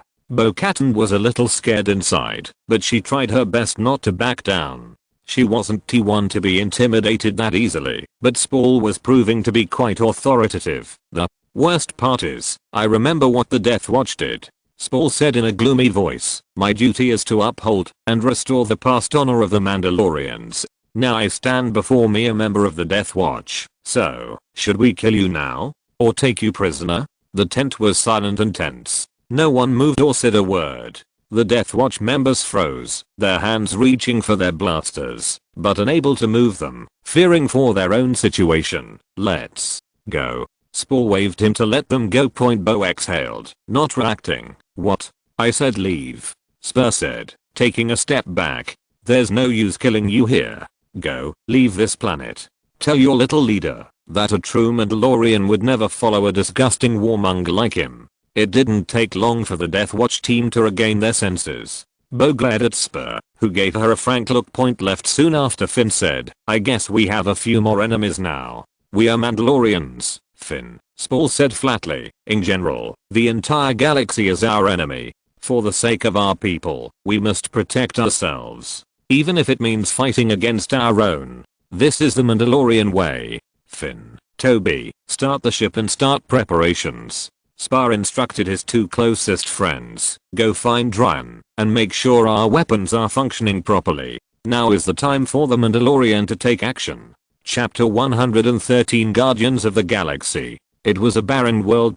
Yet, there is a cave between the rugged rocks, and it is a home, the home of some creature. This strange unusual biped has been on this planet for a long time. It lay outside the cave, motionless. Surrounding it were several spider-like creatures. Surrounding the creature they had knocked down and sniffing it. What could this thing possibly be? The spider-like creature pondered. This thing is moving. The spider-like creature scurried back as the bipedal creature rose to its feet. He took a moment to take in his surroundings, blinking, before realizing after a moment that this was not the same cave he remembered from last time. Vision found himself not knowing where he was at the moment. At the same time, in the outer space of the distant Milky Way, in the endless void, a spaceship was heading towards its destination. Inside the ship, music plays.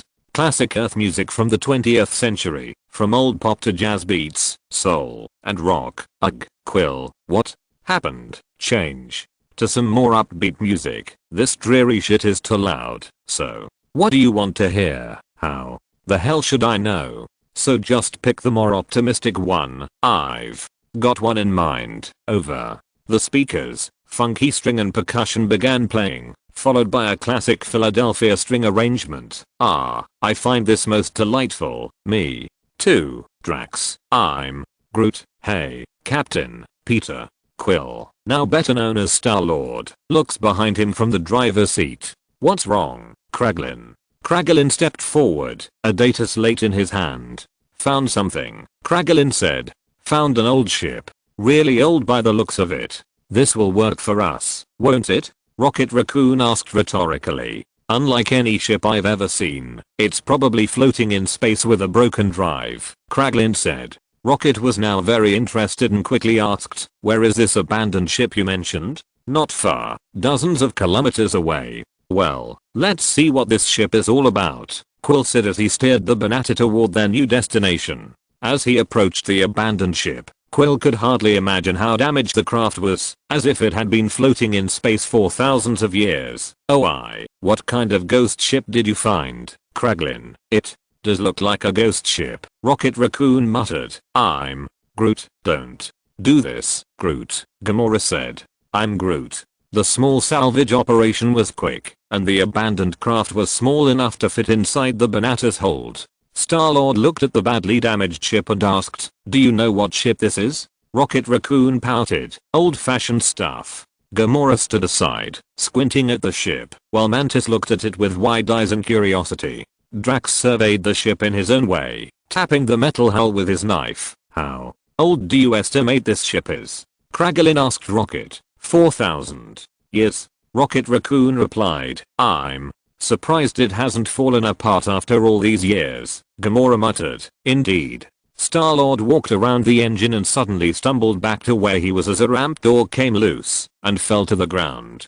Quill, Gamora and Drax quickly gathered around him and asked nervously, what happened? I didn't even touch the damn thing, Star-Lord muttered, nodding to Drax and Gamora, who helped him up. What is that? Mantis Girl asked loudly as she approached the thing that fell from the boat. Be careful, Mantis, Drax shouted to her. The wide-eyed girl tentatively held up a boxy object. This is a head, Mantis Girl said loudly. A head, Rocket repeated. Throw it over here. The Mantis Girl threw it to the raccoon, who picked up the head and asked, what's wrong with you? Robots? Kraglin said, looking into the interior of the ship. Are there robots piloting this ship? Do you think you can make it work?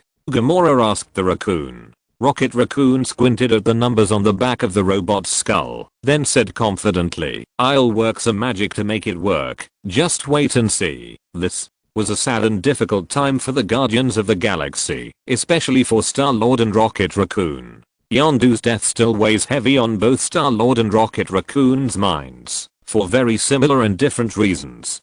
To Star-Lord, it was obvious that Yondu was like a father to him. Many years ago, Ego explored the universe out of loneliness, trying to find intelligent life other than himself. In the end, he achieved this goal, but was disappointed with the intelligent life he found. He believed that these inferior creatures were not qualified to coexist with him in a unified world. After that, Ego traveled the galaxy for many years, planting seeds on alien planets to expand his territory, hoping to expand all existences under his control as a living planet. In order to increase the efficiency of expansion, he tried to create offspring similar to himself, so Ego had children with other species on many planets, including Star-Lord, who was also his biological son. Years ago, he hired Yondu to go to various planets and hand over his children to him to see if they could help him with his galactic expansion plans, but because none of them had the godly abilities he requires, they were all killed.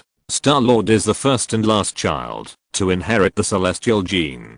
Yondu later discovered Ego's true identity, so when he took young Peter Quill away from Earth, he decided not to give him to Ego, but to leave him in the Marauders to be raised. From then on, Yondu took care of Star-Lord like a father. Raccoon has his own thoughts on the matter, and he keeps thinking back to the time he and Yondu spent together. Surprisingly, Drax is the most empathetic, silently supporting both companions in his own way. Gamora has also been supporting the two in her own way. She often appears beside Star-Lord and Raccoon to let them know that they have someone they can talk to.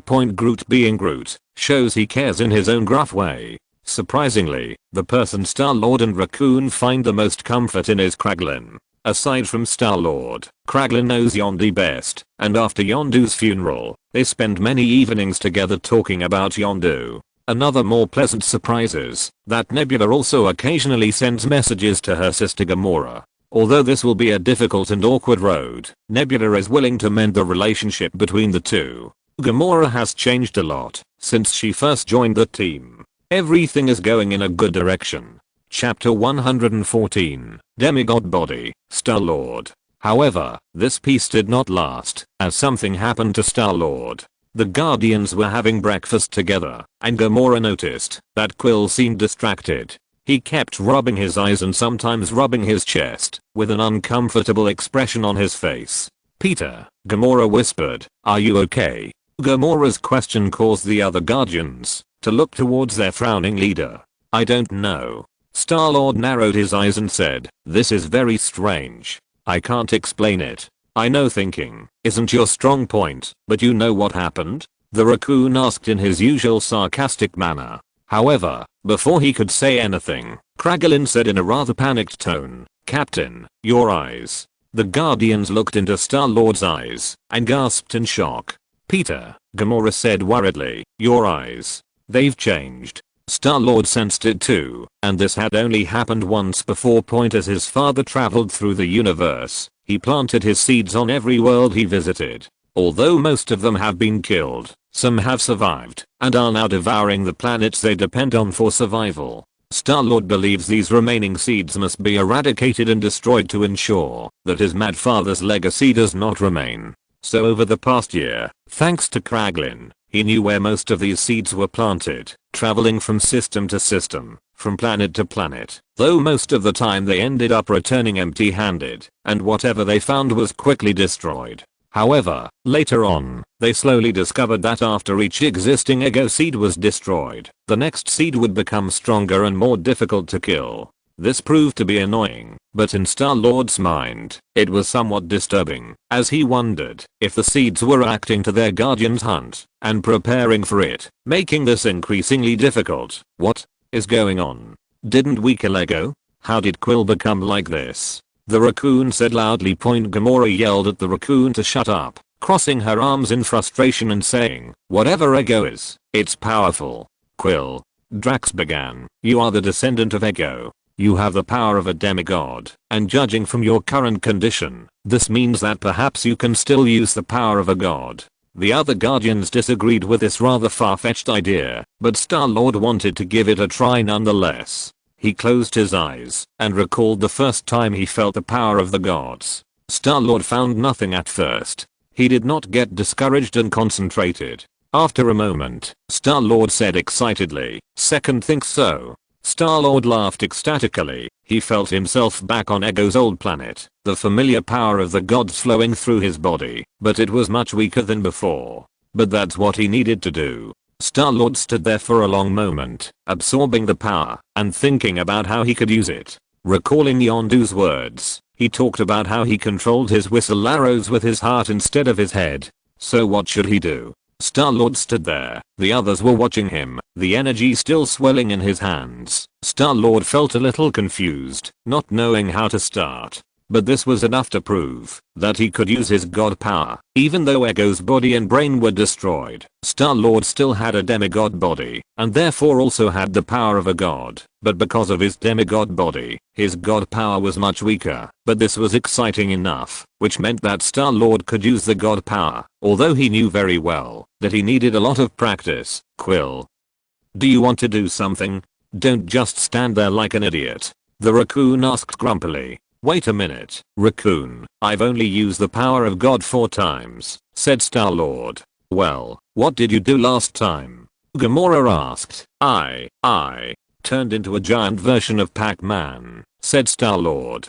Gamora was speechless. She turned around and asked, "Mantis, you know Ego very well. Has he ever shown or talked to you about his divine power? How does he control his divine power?" Mantis shook his head and said, "Ego always talks about focus and compression. But he's a god. His power is natural, and he can use it without thinking." "Focus and compression?" Then, Star-Lord's eyes lit up, and he concentrated, reaching out his hand and connecting himself to the small sphere in front of him. At first nothing happened, but then, the sphere began to glow. Star-Lord focused his attention and carefully manipulated his hands, bringing the glowing spheres in his hands closer to each other.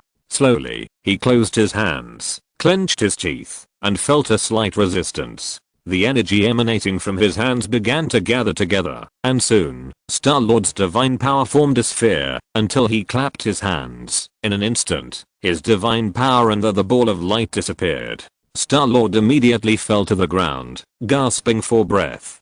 "Peter," Gamora said, beside him, placing her hands on his back to stop him from falling. "Are you okay?" Oh, yes, it's okay. The Guardians looked over to where the orb had been and saw a slight depression in the ground, indicating that it had been there. From then on, as Star-Lord's control grew stronger, it became easier for him to manipulate the power of the gods. Although Kraglin recorded the coordinates of many Ego seeds, most of them disappeared after Ego's death. The rest are scattered all over the universe, and it is quite difficult to find them. So, over the course of a year, the Guardians of the Galaxy traveled from planet to planet, galaxy to galaxy, searching for Ego's children scattered throughout the universe.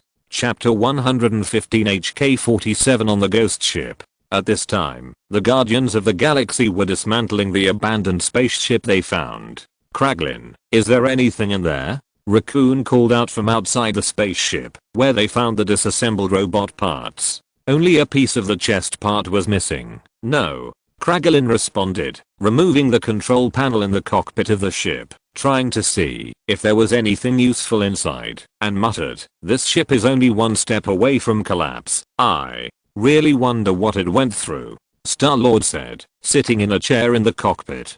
Gamora walked around the ship, examining it carefully, and it was a rather strange ship to say the least. It is designed with one side curved, and the other side with 3 extended claws. 2 of the claws are connected together, while one claw just extends out and connects to the rest of the boat through the rear curve. As she walked through the interior of the ship, she found it to be quite spacious, somewhat like the old Millen. Drax and Mantis had long since grown bored, and off to the side, Raccoon swore at the robot head before striding off to look for some replacement parts. I'm Groot. Gamora turned around and saw that Groot had disembarked, holding what looked like a raccoon.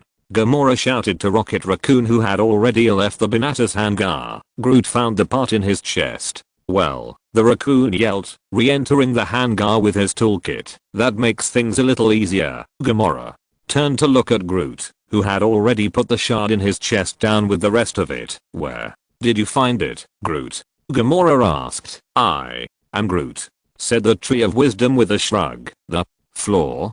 Gamora turned to the ship. On the ship, I'm Groot. Haha, interesting. Are there any new things in it? I'm Groot.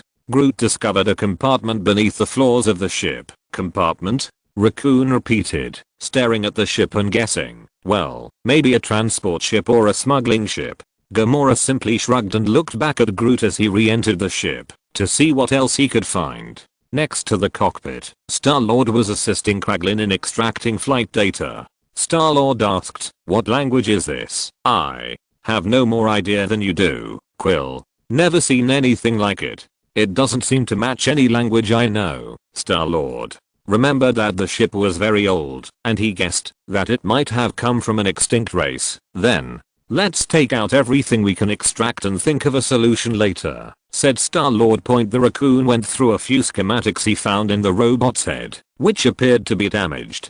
He then used some replacement wires and metal, and he patted the back of the robot's head with a satisfied cry. Now that he had finished repairing the robot's head, it was time to tackle the rest of the body. He slowly began to put his head back on his chest, then his arms. Hey, guys, I'm done. The raccoon called out to the Guardians soon. The Guardians all appeared in the hangar, with Raccoon standing on a crate, doing some fine-tuning on the robot. After a moment, the robot's red optics began to flicker. After another moment, its head began to move from side to side. Then it stared at the Guardian, who glanced back at the robot with a hint of anticipation. Then it spoke. Inquiry. Who are you? And where am I? Are you a friendly creature? Or a nasty one? Some of the people present blinked and watched the robot speak. I guess we are friendly, Star-Lord said in an uncertain tone. The robot then looked back at the rest of the Guardians. Tell me again, who are you, and where am I? In order, I'm Gamora. This is Peter Quill. That's Rocket Raccoon. Drax, Mantis, Kraglin. He's Groot. We are the Guardians of the Galaxy. Chaos. Guardians of the Galaxy? What does that mean? We're just a bunch of misfits, if you want to know. The raccoon chimed in. So far, I've only helped save the galaxy twice. As for where we are, Gamora continued, well, you're on an abandoned ship. The robot looked around, then said, this is my master's ship. The Mantis girl asked, your master? Yes, big eyes. Q. You don't look like those annoying GD knights. All the Guardians stared at the robot in confusion, and Drax and Star-Lord looked at each other. What is a GD? The droid looked at them silently. You don't know what a GD is? I don't know. Star-Lord looked at his teammates. Do you have any? Never heard of it. Do not know anything. I'm Groot. Robot.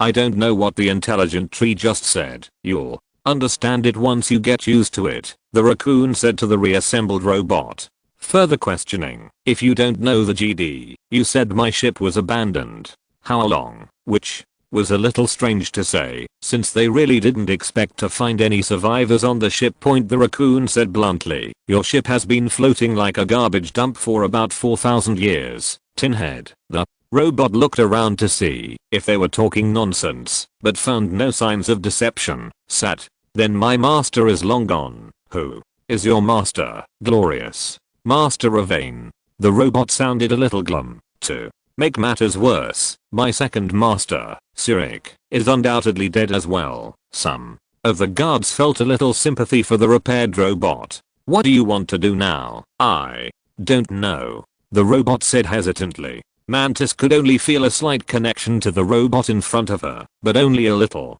What is your function? Kraglin asked. I was programmed as an assassination droid, the robot said with great pride. You can call me HK-47. Do you want to check it out now? Do you need to kill anyone? It seems that all my functions and schematics have been restored since I was reactivated. You're welcome, the raccoon said loudly, catching HK's attention. If you're listening to this novel on a channel other than Fanfic World, it means they downloaded and uploaded it without effort. We cordially invite you to visit our channel, Mundo Fanfic Novelos. There you'll find the original version of this story and you can explore many other novels of various genres. We're waiting for you to immerse yourself in a world of incredible novels. Chapter 116. HK-47 joins the Guardians of the Galaxy. Are you the one who repaired me? You are much smaller than the last person who repaired me, although I'm not familiar with several of your species. HK-47 said. What do you mean? I don't recognize your kind in my database. I may be the last of my kind. Drax the Destroyer said dejectedly. He has never returned home since his wife and children were killed by Ronan. I'm Groot. I don't know if there are people like me. Mantis Girl pondered. You two are the only ones I know. Seeing HK-47's eyes on him and Kraglin, Star-Lord said what he was thinking now. You recognize humans? Answer. HMM. So, there are humans where you were made. Answer. Correct once again. Quell. The universe is littered with all kinds of creatures, the raccoon said. What's so strange about that? I know. I'm just stating a fact. HK took a moment to look around the hangar he was standing in, noticing the current state of his ship. Pitiable. Oh, the Ebony Hawk.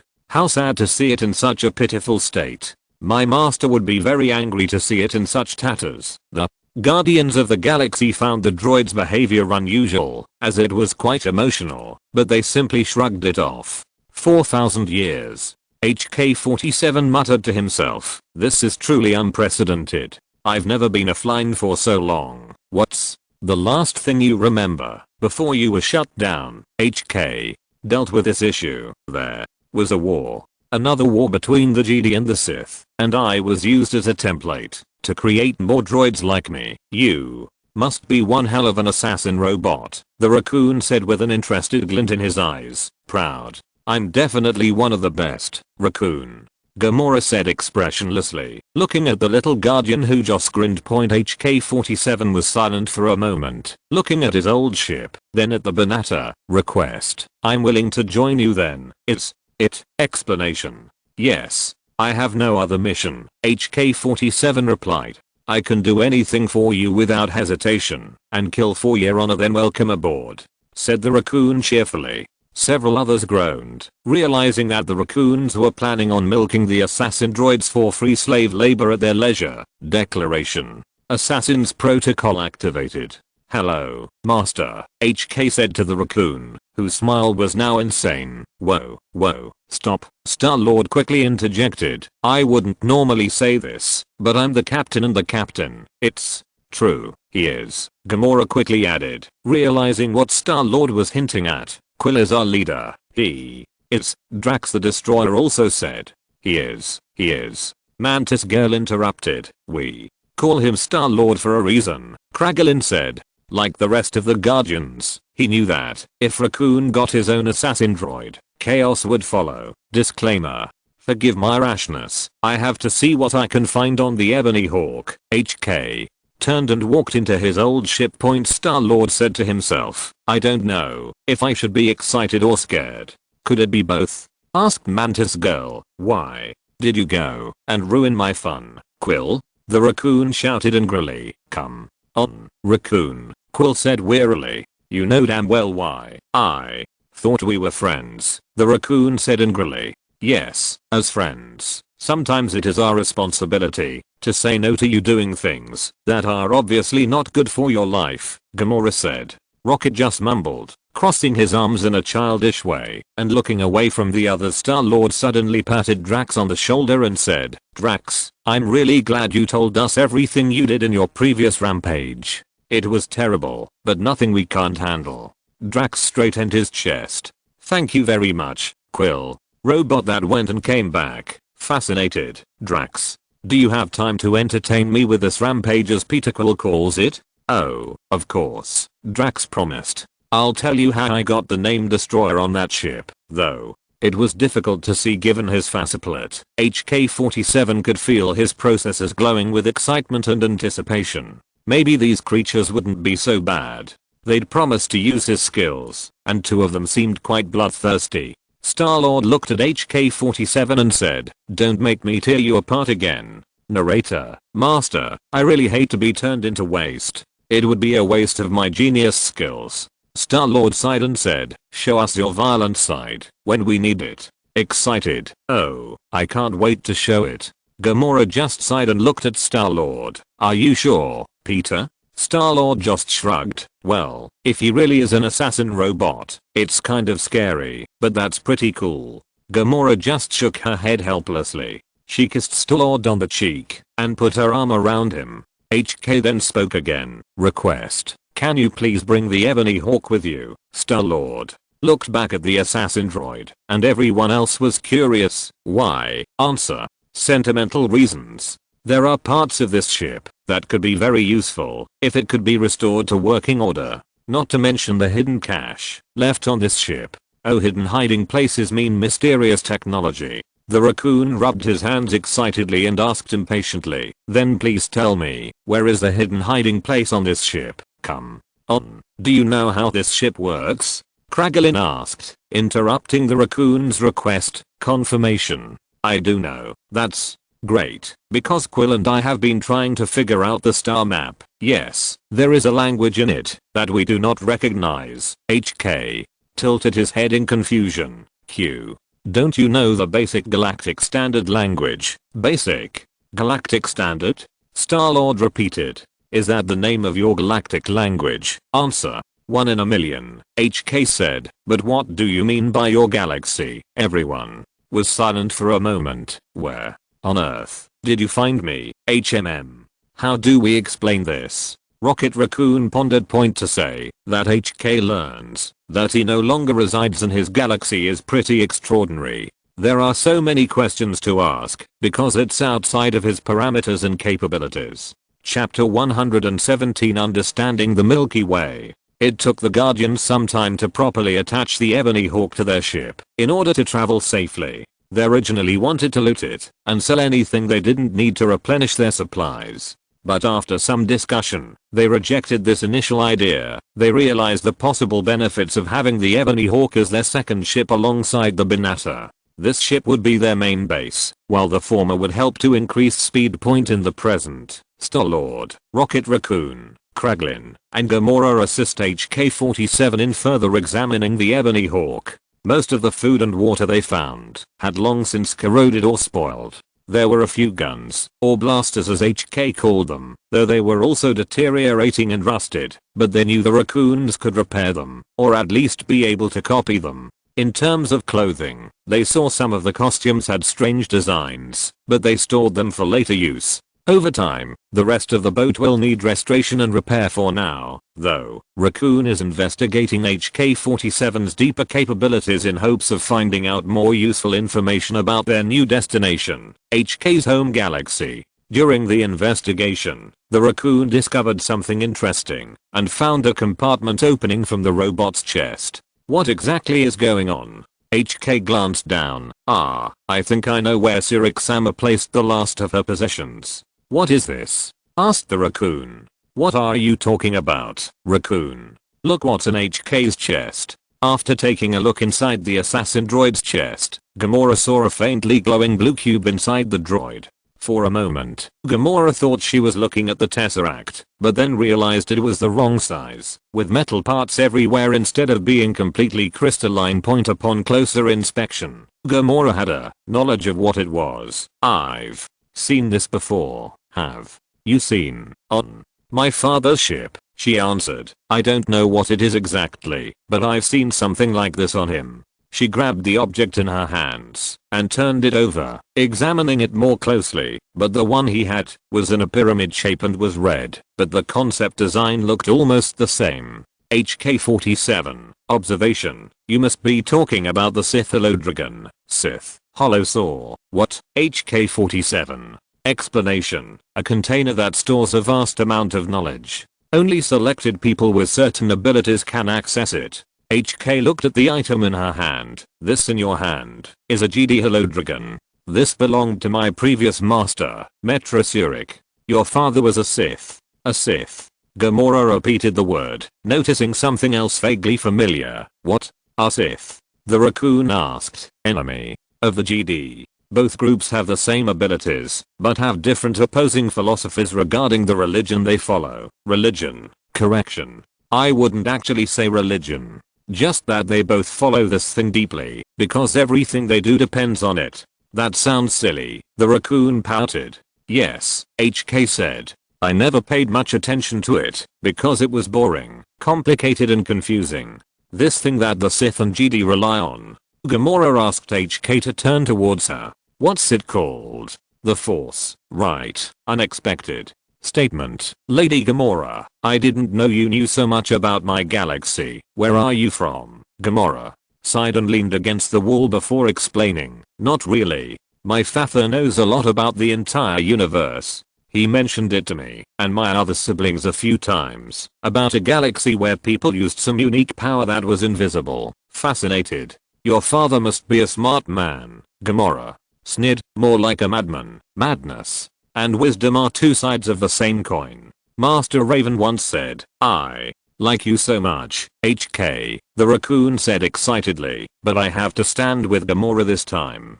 Thanos is fucking crazy, destroying planets like they're nothing. HMPH. On my kill count, he can be considered a worthy opponent. Request. I want to defeat him and prove that I'm better than him. Gamora actually snorted. HK, if you can kill my father, then you will surpass every known killer and assassin in the universe. Looking up, HK said, challenge accepted. Meanwhile, Raccoon had taken the Holodragon and was examining it closely. So is there anyone who can open this thing? Those Force users you mentioned who can open it? That's right, HK confirmed. Only a Force user can open it. It's impossible for anyone else to open it by any other means, unless they destroy the Holosaur and the data stored in it in the process. If I didn't hate them both so much, I would call my brother or father to open it. Gamora said with a wry smile. Q. Can your father use the Force? Not necessarily. Father has a deeper understanding of this, and I see that the tools he uses do require the Force to some degree. Where are your brothers? Asked the Raccoon. Honestly, haven't heard from him in years. No one knows where he is. Father sent him on a mission and he hasn't returned yet. Okay, let's not talk about the family drama anymore. The Raccoon held up the holographic dragon and said to himself, there must be a way to open it. Well, my fanatical brother figured out a way, and my father figured out a way, Gamora said. So if they can do it, you can do it too. The Raccoon stared at the faintly glowing cube and scratched his head. If you say so, then I'll have to try it. Star-Lord and Kraglin are looking at the map HK provided them with, and it does take them some time to properly learn the basic language of another galaxy. Point for Star-Lord. It was like fulfilling another one of his fantasies after watching Indiana Jones, deciphering an unknown language and showing off to unsuspecting idiots. In the process, HK provides the Guardians with a wealth of information about his home galaxy, from the vast array of alien species that inhabit it, to the major planetary worlds, to the governments and organizations that govern its many institutions. This is pretty boring. HK also thought it was boring and only focused on the important parts because those were what his past jobs required and his previous master had given him, especially the work of crime syndicates and bounty hunters. Chapter 118 The Guardians of the Galaxy are coming. However, there was one thing that bothered them greatly, and that was, how did HK describe it?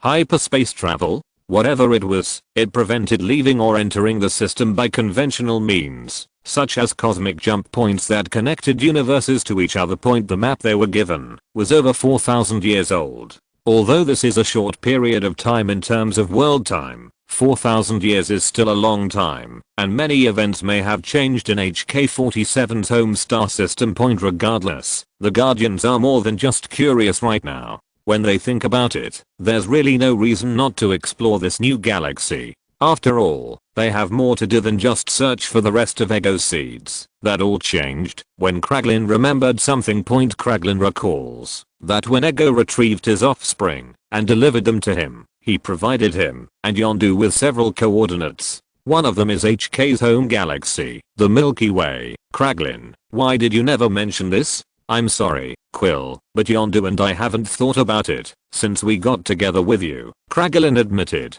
Star-Lord was shocked by Kraglin's words. He sat back in his seat, finding it hard to accept for a moment.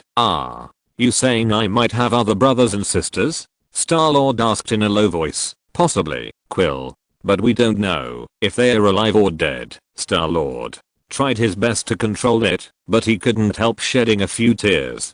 The possibility of him having family, a real biological family, was just as real as the connection he had to the father he hated. Now one thing is for sure, Star-Lord wants to reunite with the half-siblings that Ego left behind in the universe. Then, let's explore the unknown, said Star-Lord. Oh, is that something from Star Tours? Asked Mantis Girl. Star Trek, Mantis sister. But you said it close enough. But how can we get to HK-47's galaxy? Even though we integrated the Ebony Hawk's technology onto the Banata, we still need a way to get there safely. Not to mention the fuel costs and time it would take to get there. Kraglin said, stroking his chin, staring at the map projection in thought. When observing this force barrier, I noticed one thing. Walk to the northern area of the map, near the section marked unknown area, and there is a dot. Look. Here, Kraglin said, causing the map to zoom in on the spot he was pointing at. Not sure if this is a glitch or what, but from the looks of it to me, that might be our way in, Gamora said, and Kraglin nodded. So what are we going to do? Drax asked. There is no universal jump point in this galaxy that can be used to enter. Crossing the force barrier is too dangerous and unpredictable, Star-Lord added. Suggestion. I believe that if you combine this jump capability on your ship and combine it with the hyperdrive on my old ship, it may be the key to bypassing the force barrier and entering safely. The raccoon nodded approvingly. Well, this is our plan now. Let's get started.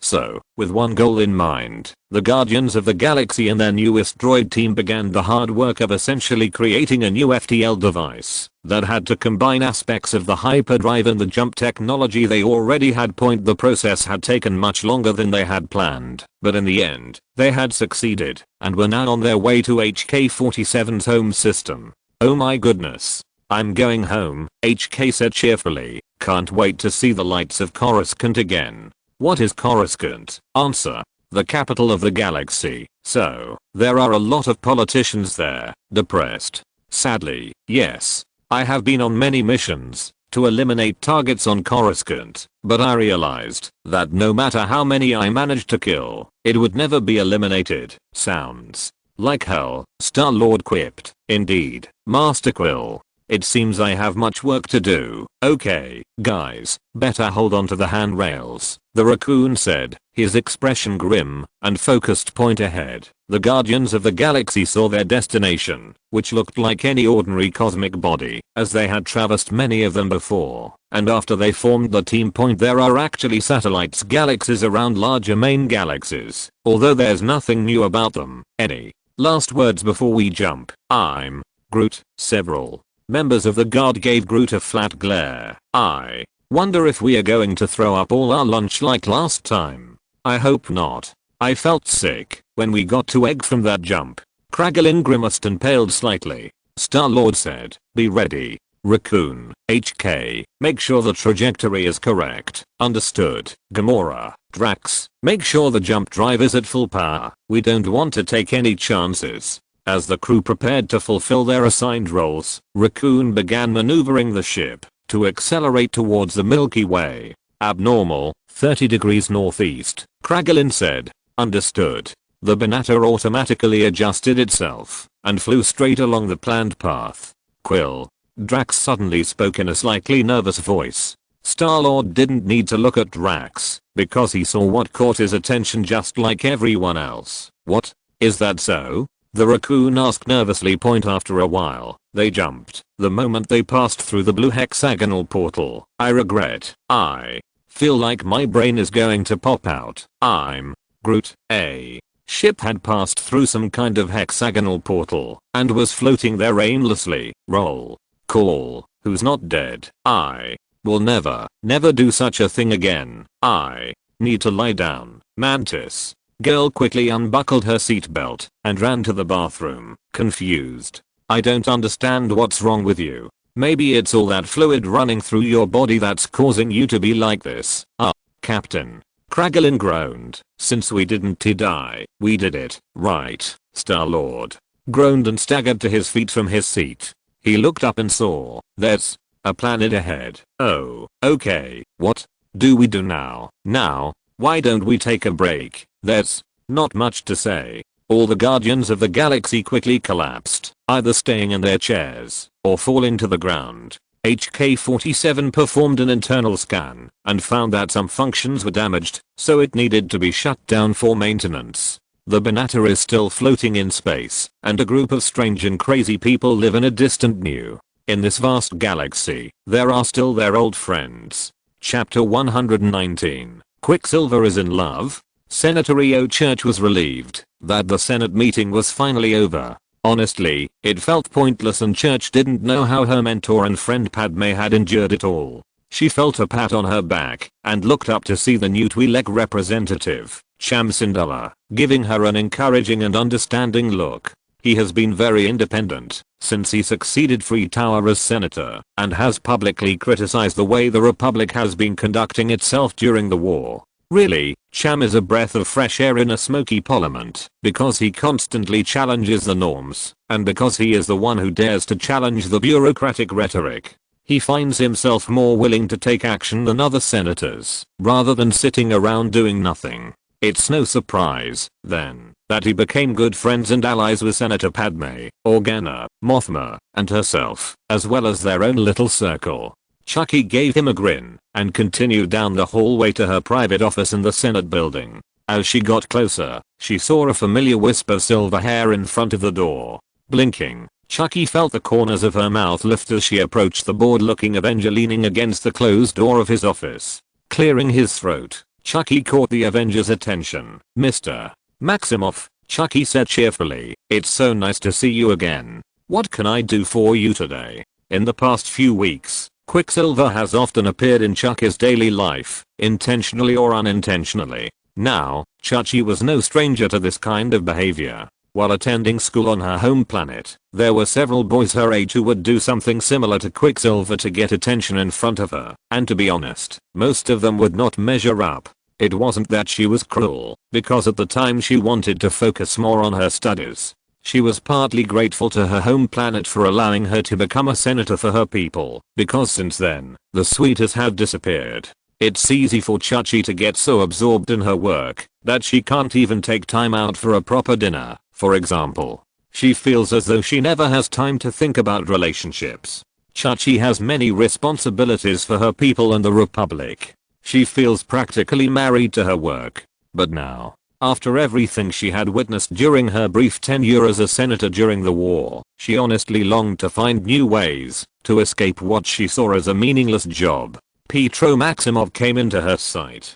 The young man certainly did not resemble any suitor she had encountered before, and she was not sure whether that was a good thing or a bad thing point yet. If there was one defining factor in the short time she had known Quicksilver, it was his persistence. Like Sham Syndulla, Quicksilver was always on his own, always coming to cheer her up when she least expected it, or at least calling her when he wasn't around. He is brash, cocky, arrogant to a certain extent, feels a little inferior at times, but is also very casual at times, rather than the moody and focused Barton he often talks about. Then again, he also says that many of his jokes come directly from that old Avenger. It was obvious to her that Quicksilver looked up to this Clint Barton, either as a brother or an uncle figure. Although Quicksilver hid it well, Chucky saw his feelings for her. Cham had spoken of his actions on Rylith, and the Twi'lek leader told her that Quicksilver was a man of high morale. He did everything he could to help the inhabitants of Rylith, providing extra food for the hungry, medicine for those who needed it most, and even toys for the children. When she met Cham's daughter, she proudly held up her doll, which she had modified to look like Quicksilver. It was quite amusing to see a man like Quicksilver become so shy and try his best to hide his red cheeks when talking about that little gathering. "Oh, nothing, Rio," Quicksilver said. "Just wanted to hear how bad your meeting was today, Rio." Chachi just sighed and rubbed his head, and she walked into the office with him. Quicksilver asked, "It's bad, isn't it?"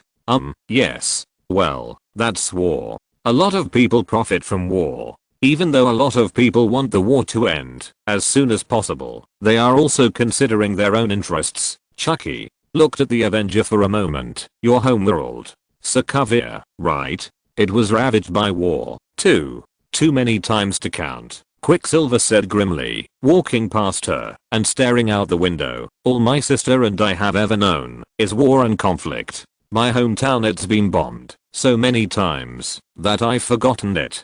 Chucky sighed, took out a glass, poured a little alcoholic drink, and walked over to him and handed him the drink. "Thank you. Isn't that your favorite flavor?" Quicksilver gave her a smile. "My power has a strange function. It's hard to get a hangover. Can't you get drunk?" "I can try." Quicksilver shrugged. "I think it might take a few gallons of strong liquor. Believe me, I tried it a long time ago, in several bars, and they banged me for life." Rio shook his head and smiled. "What happened next?" Quicksilver scratched his cheek slightly, recalling the past. "After Wanda learned what I had done, she trapped me in the wall for several hours. I was forced to watch her favorite show. It was really torture." "Watch the show? That can't be that bad, right? If you knew what Wanda likes, you'd understand how painful that is." "Talk about it." "Well, for decades, there have been some nostalgic shows on our home planet. She really likes these shows from 60 or 70 years ago. Some of the sitcom heroines are stay-at-home moms, which I find ridiculous. What bothers me even more is that she would recite the lines as the show goes on." "That sounds cute," Chucky said, chuckling. "I'm curious about your Earth culture. You talk about it all the time in front of me, yet I've never seen any of these movies and shows you talk about." Quicksilver rubbed his chin and fell into deep thought. "Well, you don't have a satellite here, or..." His eyes instantly lit up. "But I do have a collection of movies and shows." "Wait a minute." *WOO**Rio stepped back slightly, looking at Quicksilver, who was suddenly running at full speed. The wind created by his sudden running caused Rio Chucky's hair to fly apart. After a while, she was able to tie it up skillfully. It seemed that this had happened many times before. Chucky said to himself, "I'm used to it now." *WOO**HE''S. Back again. Because of the limited conditions, we have to watch it on the small screen. Quicksilver quickly flips through his collection of movies and shows. "Wait." Quicksilver seemed to have thought of something and said, "We are still missing some things." "What?" "Snack. *WOO**THANKFULLY. Chucky's hair stayed intact this time around. "War, is there anything you like?" Okay, snacks, is there anything you like? Never mind. I'll just take a little of everything. Asterisk WOO asterisk THEN. He disappeared again. Warsawn. He returned with a basket filled with snacks and other small treats that Quicksilver had bought from nearby shops and vendors. Quicksilver begins to operate his phone, complaining that the holographic projector is not powerful enough. If it's not too much trouble, we can try to connect this device of yours to my system and project it onto the holographic projector. Quicksilver smiled. Oh, that's a good idea, but will it work? Chew.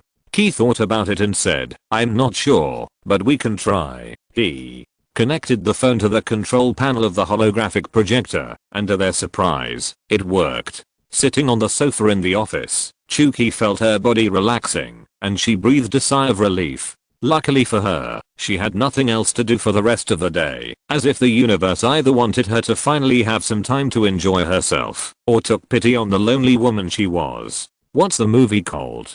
Toy Story? Well, whatever it is, it's fun. When asking Quicksilver why he has such a childish movie on his device, he says it is one of the few movies he still enjoys to this day. There is no war, no struggle, just peace and happiness. Chapter 120 Falcon and Black Widow's suspicion. Any idea where the others might be? If I knew, I would have told you long ago, said Black Widow, scrolling the galaxy map. What we know now is that everyone's arrival is random, and fortunately for some of you, many of you have traveled to the planet Naboo, so, any ideas on how to contact Earth? I thought back to everything I learned from S.H.I.E.L.D., and nothing I had was strong enough to send a signal strong enough to contact Earth. Besides, we don't know how far away we are, as it could take years for the message to be received. Maybe we can talk to the engineers here, and they might be able to help us. Do you have any idea? From what some clone troopers have told me, the Galactic Republic's communication system spans most of the known galaxy and even into Separatist territory, with a few exceptions like the Outer Rim and World Space.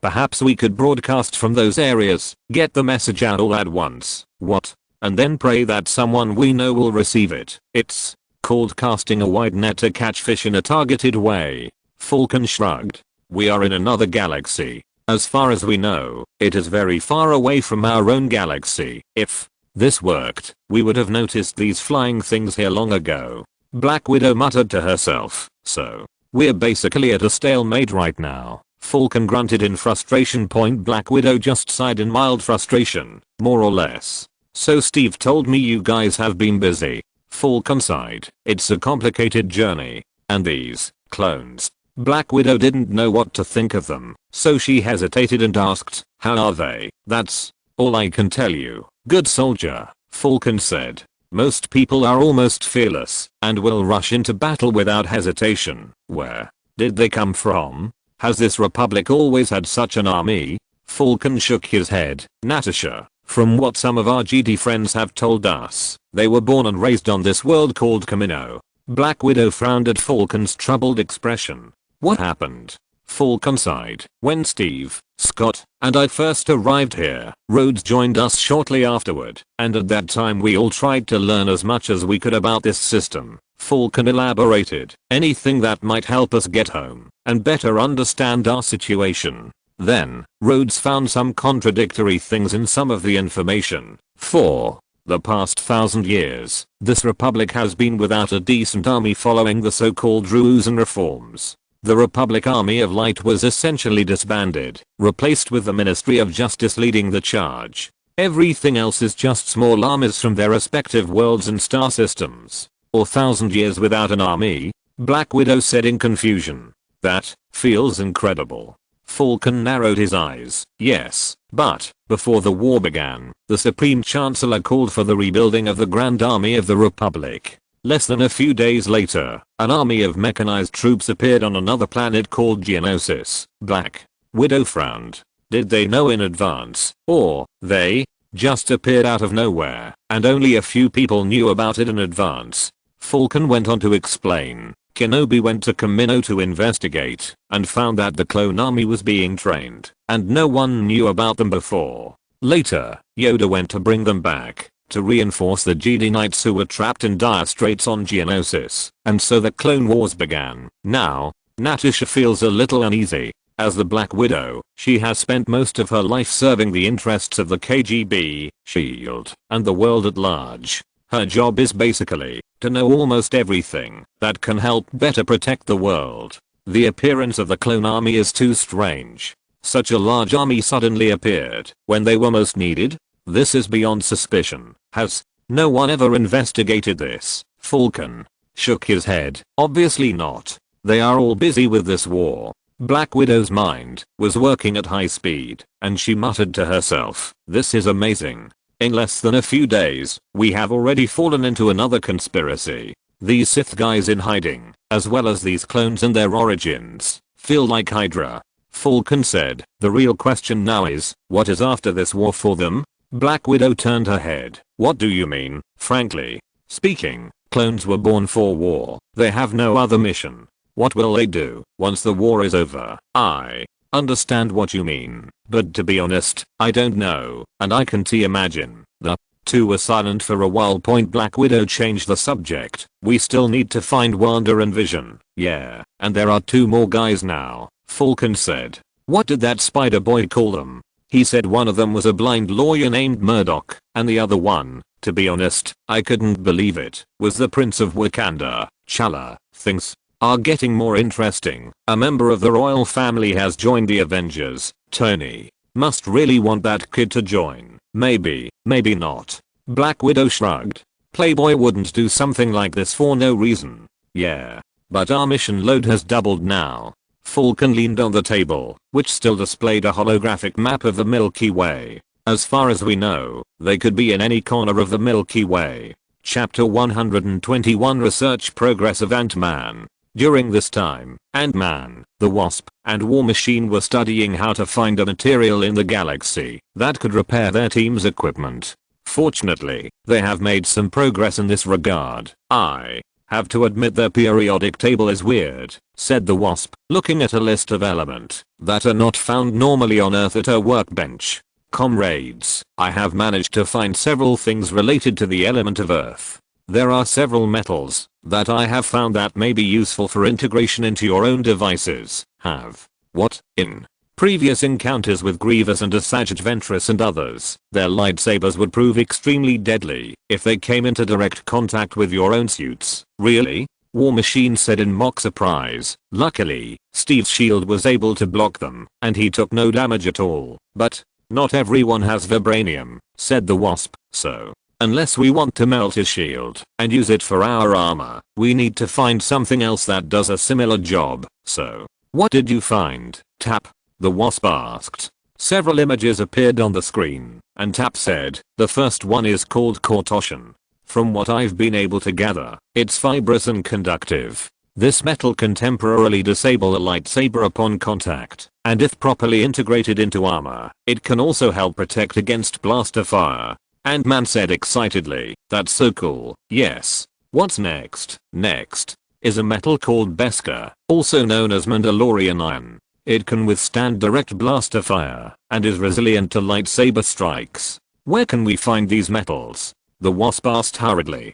Tap brings up a map of the galaxy, highlighting a specific region of Cortosion alloy. Cortosion alloy is found on dozens of planets across the galaxy, and it is constantly being collected to transform ships, tanks, and other vehicles, especially in this time of war. It then zoomed in on the galaxy to highlight just the 2 planets. "If you try to get Beskar from Mandalore, it's going to be difficult." "Why?" "From what I downloaded via the HoloNet, due to the civil war among the Mandalorians, the metal has been restricted by decree issued by their current ruler, Dame Satine. She believes that Beskar alloy has been used in the war and is part of the cause of the war and must be erased. Currently, there are only 2 planets that can obtain Beskar, their moon Concordia and the planet Mandalore itself. So, how do we get these metals?" War Machine asked, crossing his arms in thought. "That Beskar seems a bit difficult, so we either have to find it on the black market or go directly to the source, or if that doesn't work, just drop it," Ant-Man muttered, earning some roll of the eyes from the others.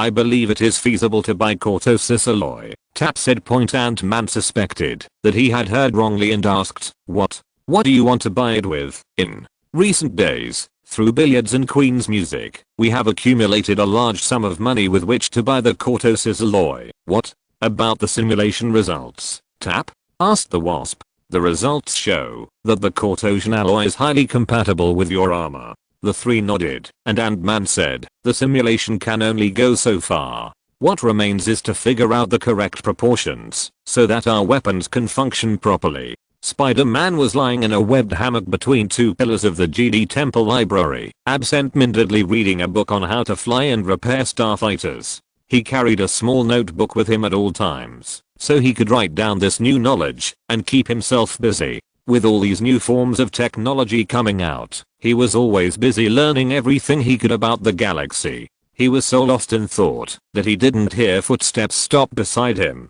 Cough. Cough. Spider-Man blinked and glanced down to see Ahsoka Tano and Barriss Offee looking up at him, the former with an amused smile on her face. You look comfortable. Of course, Spider-Man said, slouching lazily. I could make you one of these spider web hammocks if you'd like, he suggested. You two look like you need it. Won't the silk get on our clothes? Barriss asked. I can change their stickiness somehow. How long will it last? Ahsoka asked, reaching out and tugging at the webs tentatively. I thought you said they would disappear in an hour, and I don't want to be lying down and suddenly fall off. I can find a way to adjust it, Spider-Man said, jumping in front of them. He forgot about the notebook on his chest. It fell, but Barriss reacted quickly and caught the fallen notebook. Barriss stared at Spider-Man intently for a moment. Is everything alright, Peter? Okay, you look busy, Barriss said as he flipped through his notebook. Does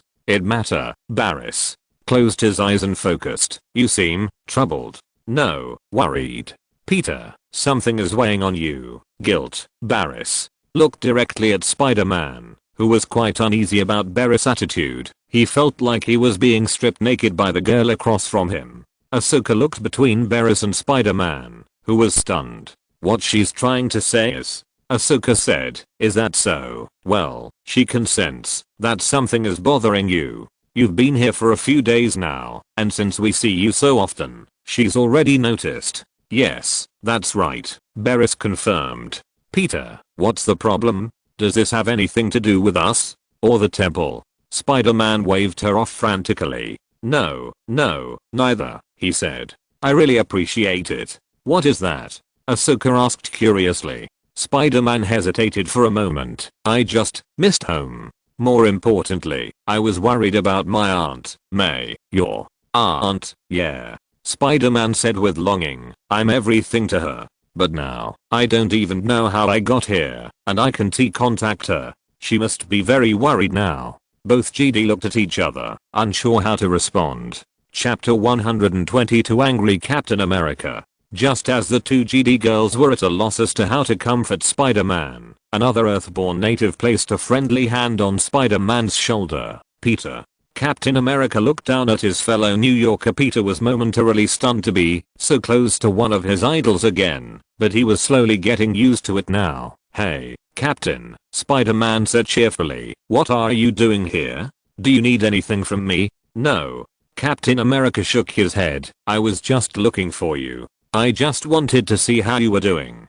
Ahsoka, Barriss, it's nice to meet you too. Captain Rogers, Barriss greeted respectfully. Hey. Ahsoka was very casual. How are you two? Captain America asked. Did you finish your training? Yes, Ahsoka said proudly. Just wait, Captain. We'll be GD Knights. Before we know it, we will make our master and the GD Order proud, Barriss said firmly. Well, if that's the case, Luminara and Anakin will be very happy, Captain America said amiably. After they greeted each other, Spider-Man asked the question he had wanted to ask for a long time. How long have you two been in the temple? I don't know, Barriss responded. If I remember correctly, I came here when I was 3 years old, Ahsoka replied. Cap and Spider-Man looked at the two young GD girls, unsure how to respond. Spider-Man asked tentatively, like, your parents and family have always been here, or, I am an orphan, Ahsoka said. I never knew my parents. Master Plo Koon found me, brought me here, and made me a Jedi Padawan when I was old enough to begin my training. Without him, I would have been a slave. What about you, Barriss? Like I said, I know nothing. Barriss said thoughtfully, assuming a thinking posture. You're going to be Jedi Knights your whole life? Spider-Man asked. The two Jedi apprentices nodded without hesitation. Captain America suddenly asked, what do you mean by, when you were brought here?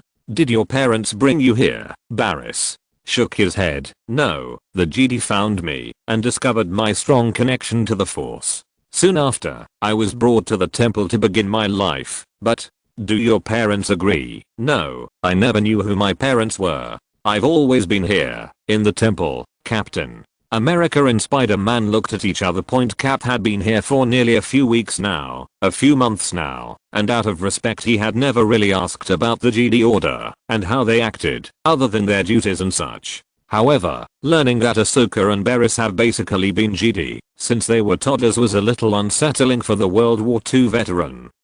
Spider-Man wasn't sure if he should ask this question. Are all Jedi brought to the temple at such a young age? Ahsoka could sense that Captain America's mood had changed, and she became nervous because of it. Most of them are like this, Ahsoka said carefully. There are some exceptions, but most are brought to the Jedi temple as infants or very young. Okay, Captain America said with a frown, a hint of anger in his confused tone. After saying that, Captain America left with a gloomy face, leaving the three teenagers standing there a little awkwardly. Cap stormed off, a storm brewing in his mind as he kept thinking about how the Jedi had been taking babies and toddlers from their homes and bringing them here. Why? When did this start? He had to figure this out. Turning a corner, Captain America found the person he was looking for. In the hall, he saw Obi-Wan Kenobi, Ayla Secura, and Teresa talking. Although he didn't want to do this, it really bothered him, but Captain America still moved forward with determination. The female Twi'lek Jedi saw him first, and said with a friendly smile,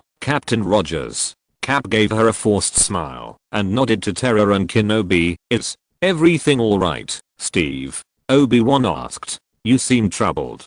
Captain America looked at the three of them, hesitated slightly, and said, do you mind answering some questions for me? They could tell Cap was a little upset, and Teresa said, of course. What were you thinking about? Look, I don't want to come across as rude, but I discovered something recently and wanted to clear it up with you guys. The three were now even more confused, but remained silent, allowing Cap to continue. Doesn't any of you know who your parents are, or were you all brought into the Jedi Order as infants? The Jedi was stunned by the sudden question. What brings you to ask this? Teresa asked softly. Please answer me. The three of them exchanged glances, and Obi-Wan said cautiously, yes, the three of us were brought into the Jedi Order at a very young age. Captain America tensed up, staring at Obi-Wan with sharp eyes, and asked softly, why? Are you an orphan? A slave? What brought you to the Jedi Order? Ella asked in a low voice. Why do you ask that, Captain Rogers? I just wanted to understand. But now, this surprises me, Captain America said. Then he said seriously, taking children away from their parents, keeping them away from their parents, and never knowing them is very offensive and controversial. I don't think the peacekeepers would do such a thing. It's not that simple, Steve, Ayla said firmly. This is a complicated matter, and the Jedi Order has good reasons for doing this. The Jedi Order does not suddenly remove children from their homes, Terra said calmly. I know you may not like this answer, Captain Rogers, but the reason we recruit these children has to do with the emotional state of those older ones. This made Captain America a little confused. What does that mean? To be a Jedi is to do one's duty to the Force and the Republic, Obi-Wan said, sounding as if he were recalling an ancient scripture. In this duty, one must not be swayed by emotion, lest one be threatened with being consumed by it. If you need some explanation, the rules of the Jedi Temple should explain it well. Ayla recited the Jedi Code. No need for passion. Calm the mind. Do not follow ignorance. Obey true knowledge. Do not indulge in lust. Be calm and clear. Do not fall into chaos. Be harmonious. There is no destruction, only the power of the Force, Captain. America stared at the female GD, thinking about what she said, then said, "No emotions? How could anyone believe that? Are you telling me that you're all emotionless shells? Robots?" This scene was beyond the expectations of the 3GD. Most importantly, this was another side of Captain America that they had never seen before. In the past, he always gave people a pleasant and very friendly impression, and he always acted modestly enough. However, if you think about it carefully, Captain America has shown a strong sense of morality and ethical justice during several missions. Obi-Wan said carefully, "Steve, because attachment and emotion, an unpredictable and uncontrollable force in itself, can and has led many a GD to the dark side." Arla added, "This is something that has been around for centuries. The reason the GD remain aloof is so they can better protect others without attachment." "Do you really believe it?" Captain America asked.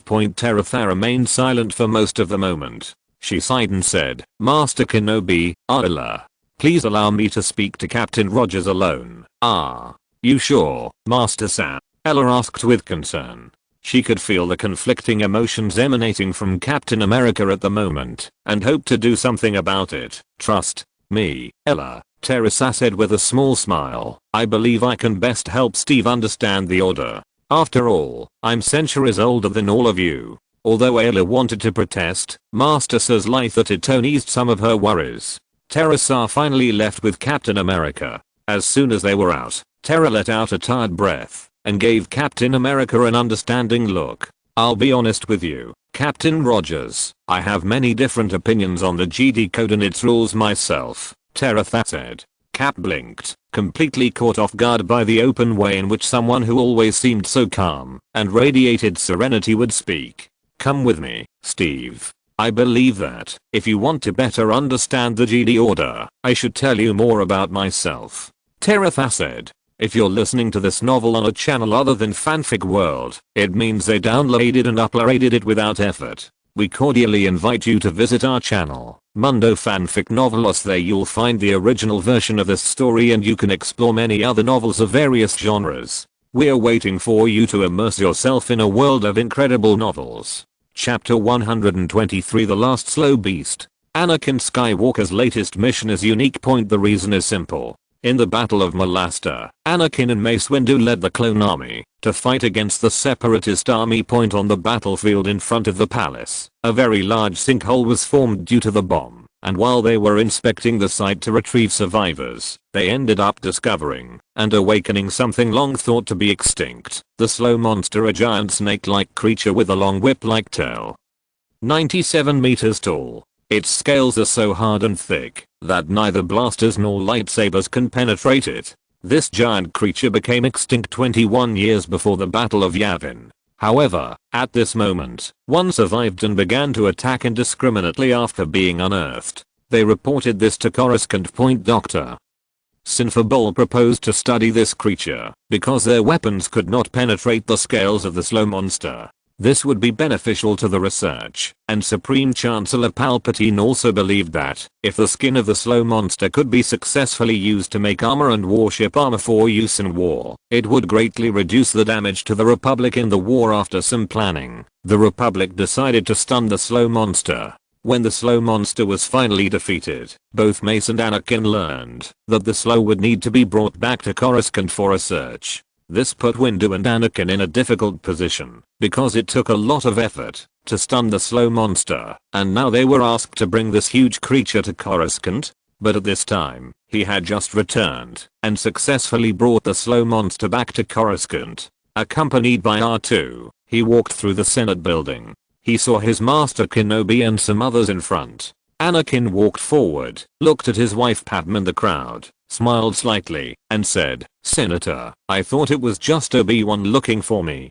I didn't expect you to be here too." Padme said, "I came to ask for your help." "What's the problem?" Anakin grunted. "Regarding the situation of our friends from Malasta," Obi-Wan said. "Well." Anakin quickly understood why Obi-Wan and his wife Padme had come to see him, and said, "I understand what you mean. You want me to talk to the Chancellor about this, right?" Padme said, "Skywalker, the slow monster has been brought here and bound against its will. No one is here to speak for it, and we must be that voice. Anakin just laughed dryly. You don't know the enormity of it yet. You don't know what it can do. What are you guys saying? The group turned around to see Quicksilver walking towards them, accompanied by Senator Rio Chachi. Petro? Anakin asked in surprise. What are you doing here? Just spending some time with Rio, Quicksilver said simply, motioning quietly to Rio Trouble, who was now blushing under the scrutiny of her mentor and friend Padme. What's wrong? Quicksilver asked. You look serious. Are you talking about politics? Anakin said dryly. We are in the Senate building, Petro. Everything under this roof is political. That's right. Quicksilver agreed with a shrug. But what's going on? I overheard that you were going to meet the speaker. Is there something wrong? Chuki asked. It concerns something Anakin and Master Windu brought back from their mission on Malasta. Obi-Wan replied. An ancient creature, possibly the last of their kind. A creature that might be the last of its kind? Chucky muttered curiously. Not only that, it was brought here by force. The Sloat may face death if we do not get Chancellor Palpatine to reconsider his actions in killing this Sloat and taking its hide, Padme said firmly. Sloman. Quicksilver muttered. What? Looks like Godzilla. Godzilla. Nothing. Godzilla belongs to Earth. Quicksilver waved his hand and looked at Padme and asked, what do you mean? We must convince the Chancellor to release the Sloat, Padme said. Then she looked at Anakin. Please, Skywalker. Anakin glanced at his wife, but after a moment he softened. I didn't expect you to be so strongly opposed to this. Well, let's go talk to the Chancellor. Quicksilver saw this and said, I'm going to go get something to eat. Chucky, do you want to come? You already had a lot of snacks when we were watching the movie just now, and you want to eat more now? Don't you remember? I have a very fast metabolism.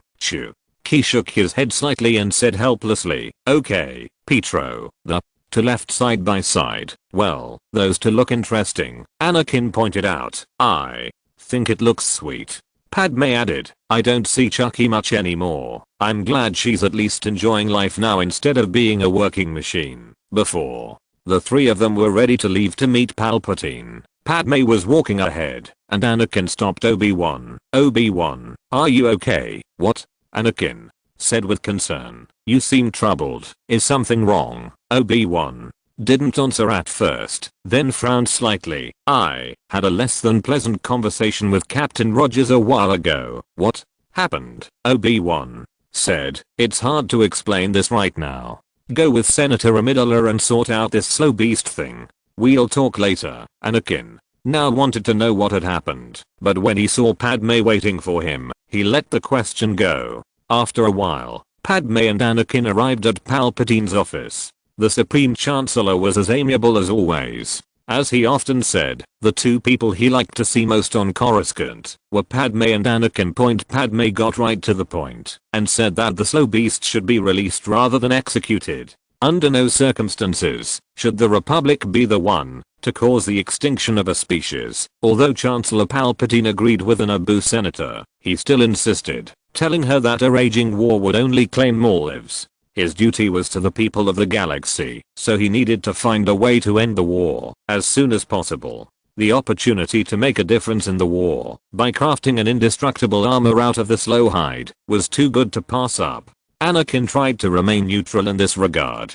While he sided with his wife, Palpatine made some very telling comments. Anakin had always hated seeing so many of his men die in battle, and having armor that would essentially ensure their survival couldn't be a bad thing. Chapter 124, the Galaxy version of Godzilla. Meanwhile, Spider-Man is taking galactic flying lessons from Ahsoka and Barriss as the discussion over the fate of a species continues. So when you want to adjust your speed, adjust the thrusters, Ahsoka said. The flying car was sailing at a decent speed among many other ships in the air. Spider-Man watched it all with awe and wonder. Although he somewhat despised the idea of not wanting to go home, he could not deny his desire to go out and see the attractive scenery of other planets. At this moment, sitting in the space car with two very beautiful alien girls of the same age as him was simply wonderful. The fact is that Spider-Man is still a young, growing teenager, and the reason he keeps his emotions bottled up is simply because he's in a galaxy far,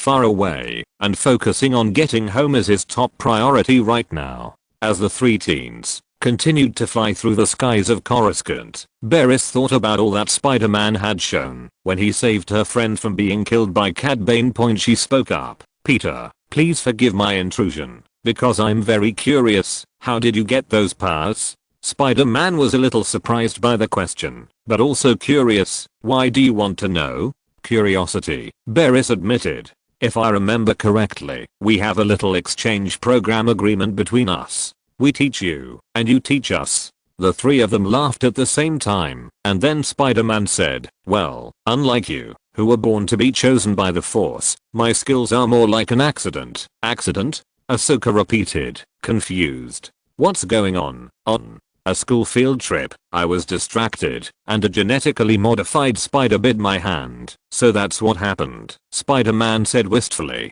"You make it sound so simple," Ahsoka said speechlessly. "What about the spider web?" Barriss asked. "You practiced it the day after tomorrow, right?" "Yeah. Took some practice, but Spider-Man stopped short and looked down. This did not go unnoticed by Ahsoka and Barriss. "Peter?" Ahsoka looked at him. He looked focused. Barriss also asked, "Are you okay?" Spider-Man narrowed his eyes and looked at Coruscant below. "You, Wuan." Unidentifiable roar echoed across the city, followed by terrified screams, blaring sirens, and crumbling infrastructure. The three of them sat up suddenly as they saw a giant creature plowing across the bridge, slapping aside all the flying cars that were in its way. "Oh my god!" Spider-Man shouted and immediately put on his mask. Ahsoka immediately realized what Spider-Man was going to do and yelled, "Peter, wait." It was too late, as Spider-Man had already leapt out, plummeting toward the chaos. When he saw two men about to fall to their deaths, he fired two strands of spider silk, pulling quickly and bringing the two men, who were shouting in terror, to safety. After landing, he checked to make sure both of them were okay and asked, "Are you two okay? Are you Hoogilu?" Spider-Man turned around just in time to see the source of the chaos, his eyes widening in shock. It was some kind of giant snake-like monster, with a thick layer of armor all over its body, 4 legs, and a 5th leg sticking out of its back. Spider-Man froze in fear and shock, but that didn't last long, because he immediately shook his head and sobered up. After seeing the chaos the snake-like monster had caused, he turned to the two civilians he had just rescued and told them to get out of there. "Oh man, how am I going to stop Godzilla?" Spider-Man asked himself in panic. As he asked himself this question, an aerial gunship attempting to engage the giant monster was slapped aside and crashed to the ground. Spider-Man felt his heartbeat and adrenaline surge at the sight, and he sprinted forward, leaping into the air and firing a web to chase the beast. But he wouldn't be stupid enough to face a monster like Godzilla alone. He turned on his communicator and made a public announcement, calling out frantically, "Hello, hello, is anyone there? Captain? Black Widow? Falcon? Jedi? Clone troopers? Anyone? We have a big problem here." The huge monster roared loudly and smashed through a bridge with a bang, and more people fell. Damn it. Spider-Man's mind raced, thinking about how to catch those who fell. He desperately recalled the functions of his suit, looking for something he hoped would work. "Web shooters?" Spider-Man repeated, quickly running towards the fallen man. He creates several webs and throws them, firing multiple strands of silk that connect together. The webs then explode, forming giant webs that catch almost everyone except for one unfortunate child that Spider-Man is running straight towards. The child was a young Duro who caught up and caught him from mid-air. A male and female Duro couple cheered after seeing their child was safe, and Spider-Man carefully handed the child back to his parents. Peter, the teenage superhero, looked up and saw Ahsoka and Barriss exiting the speeder, followed by several gunships. The gunship's hatch opened, and clone troopers stepped out and began pulling civilians aboard. "You're being reckless," Ahsoka said loudly. Before Spider-Man could respond, the roar of the beast in the distance echoed ahead. "Can we stop it first?" "Agreed," Barriss said, holding up her communicator. "This is Barriss Afi. Is anyone there? Master Luminara? Master Skywalker? Anyone there?" A familiar voice responded. "I'm Obi-Wan Kenobi." "Barriss? What's going on?" "Alarms are going off throughout the city. Master Kenobi, I'm on site with Ahsoka and Peter Parker, and we're hunting down a giant creature that's threatening the city. What should we do? Obi-Wan sighed, slow beast, keep your distance, and see if you can lure it away from a populated area. Hey, guys, what's the matter? Peter, that thing was heading straight for the Senate building. They looked over and saw that the beast was indeed heading towards the Senate. Come on, we need to go after that thing, Spider-Man yelled. So, any idea where the hell that thing came from? Spider-Man asked as they chased after the slow beast as it headed straight for the Senate building. I don't know, Ahsoka said with a hint of fear, watching Slow nearly take down another gunship. I need to contact Master Skywalker. Ahsoka. Anakin's voice rang out over her as communicator. Ahsoka, are you there, Master? I'm here. Glad to hear you're okay, Anakin said, relieved. Obi-Wan just told me you were hunting down the slow beast. Master, do you know what that is? Yes, my friend from Malasta. Where are you now? On the way to the Senate building. The slow beast is heading there now. I see, Anakin said. Master, I am currently in the Senate building with Senator Amidala and Chancellor Palpatine, Anakin said. Ahsoka heard growling and rumbling coming from Anakin's side. It's looking at us now. We saw it, Ahsoka said as he saw the slow beast climb up the Senate building and stop in one spot. You need to evacuate them now, Spider-Man said as he walked towards the gunship. We will delay it as long as possible. Then what are you going to do? Hey, I'm pretty good at pissing people off, Spider-Man said, so pissing off the Galactic Godzilla should be a piece of cake. Chapter 125 Avengers vs. Sloman 1. With that, Spider-Man jumped out of the plane and shot out a web of silk, swinging as hard as he could to get close to the huge beast. Now, which one should I worry about, Peter or my master? Padawan, you are not Sunshine, able to take care of everything, Anakin interrupted. Ahsoka simply puffed up her cheeks, ignoring the chuckle Barriss let out despite the situation. As Spider-Man was moving at full speed, he noticed a blurry figure point. Spider-Man muttered, squinting at the thing moving towards the Senate building. Hey, Mr. Maximoff. Over here. Quicksilver screeched to a stop and looked up to see the newest Avenger waving his hands at him. Parker? What are you doing here? Trying to get the attention of the big shots. Wait, why are you here? I was dating, but then Godzilla came and caused a huge commotion. I knew I wouldn't be the only one who noticed. Ah, you two finished talking, Captain. America's voice came through their comms, bringing them back to reality. Hey, Captain, Quicksilver said cheerfully. Where are you? We're on our way to the Senate building now. You, same. I'm with Peter. I know, Cap. We need to distract that thing, Spider-Man said, looking at the slow beast that was ramming the dome building in front of him. Keep your distance, Cap said. The rest of us will be there soon. Make sure you clear the civilians out of the area. We will do our best, but we can't guarantee it will be completed. That's all I ask. Don't want you to risk your lives over this. Come on, this is what we do every day. Spider-Man swung back into the air again, running at full speed, with Quicksilver already ahead. Inside the Senate building, Anakin was leading Padme, Palpatine, R2, and 3PO to an escape ship inside the building in case of emergency. They have entered the ship and are flying out, but the slow beast spots them. As they try to fly away, the slow beast arrives faster than expected and manages to catch them in midair. Come on, Anakin shouted. The sloth beast holds the ship up to its eyes, at which point something shoots into its body, causing it to yell, and eventually the ship flees, with the pilot repositioning the ship, and those inside see Spider-Man swinging around the beast, with Quicksilver running along its spine. Flying around it was a ship with Barriss and Ahsoka on board. Down below, the clones scrambled to secure the area, while getting people indoors or away from the sloth beasts. Ant-Man, War Machine, Wasp, and Falcon descend from another gunship. Oh my god, look how big that thing is, Ant-Man exclaimed. Come on. The Falcon spread its wings and flew into the sky. They need our help. War Machine puts on his helmet and flies with Falcon, while Wasp shrinks down and takes Ant-Man with him. As Spider-Man barely avoided the sloth's jaws, a grey-black blur flew across its face, releasing a blinding light in its eyes. Slow let out an angry cry. Its neck twitched for a moment, and then it began to move around. Whoa. The Falcon shouted as it dodged its tail. Watch out for that tail. War Machine, who was firing at Slow, had been keeping an eye on its tail, but he was caught by the fifth leg on Slow's back. Hey, you Godzilla, let Rhodes go. Spider-Man shouted. Appropriately, Slow did let go of the War Machine, but he threw it away. Haha, it really listened to me. Seeing War Machine floating in the air, Spider-Man chased after him. He shot a web and hit one of War Machine's legs. Spider-Man ran all the way and shot another in the other direction, landing on a passing gunship.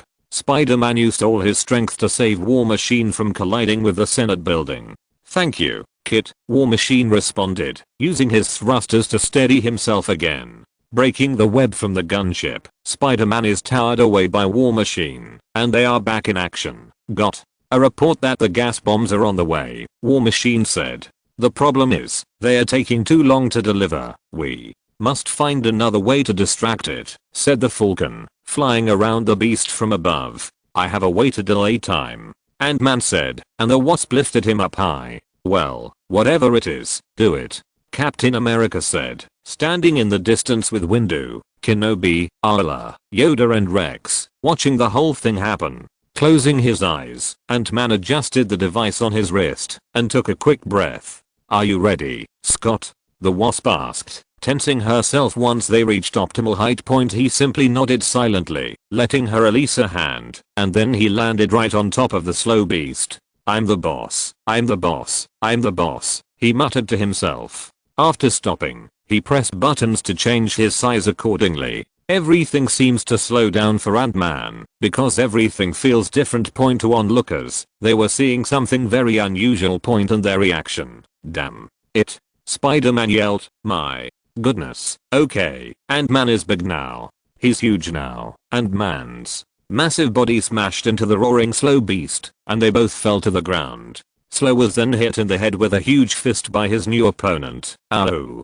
Ant-Man yelled loudly, letting out a laugh. I am Ant-Man. On the ground, Cap blinked in surprise. I think this will work. The Jedi and the clones could only stare in shock at what they were witnessing. Point from his position, Palpatine's mind almost completely shut down, trying to process what he had just witnessed. He was distracted, so he didn't see the slow almost crush him on the spot. Fortunately, Anakin used the Force to pull him away in time. You are safe now, Chancellor. Palpatine said nothing. For everything in he was focused solely on the battle at hand. You want to find them, you have to defeat me. As if accepting the challenge, Slow Beast roared and rushed towards the enlarged Ant-Man. As they collide, Ant-Man says over the comms, I can only stay at this size for about 4 minutes, maybe 5. Any more than that, and I'll pass out. And in this situation, I don't want to do that. Hold on, Ant-Man, Kenobi called to him. The tanks are coming, and the gas bombs are only a few minutes away from here. It is good. Ant-Man pulled his fist back and swung it hard, hitting the beast in the face. It roared loudly in pain and anger, quickly stepped back, and hit his chest with its head. Ant-Man stumbled and smashed into some oversized pipes. Blinking, Ant-Man saw Slow Beast charging at him. Thinking quickly, he grabbed a metal pipe and smashed it on Slow's neck. Guys, we have to do something. Ant-Man panted, feeling his heartbeat getting faster and faster. I only have 3 minutes left, maybe 2. Slow stood up again in an instant and roared at Ant-Man, who challenged him. End of this chapter. Thank you very much for reaching the end. Don't forget to like. Looking for more exclusive content and immediate access? Subscribe to our Patreon. Remember, every like, subscription, or donation encourages us to continue. Thanks to everyone. See you in the next video.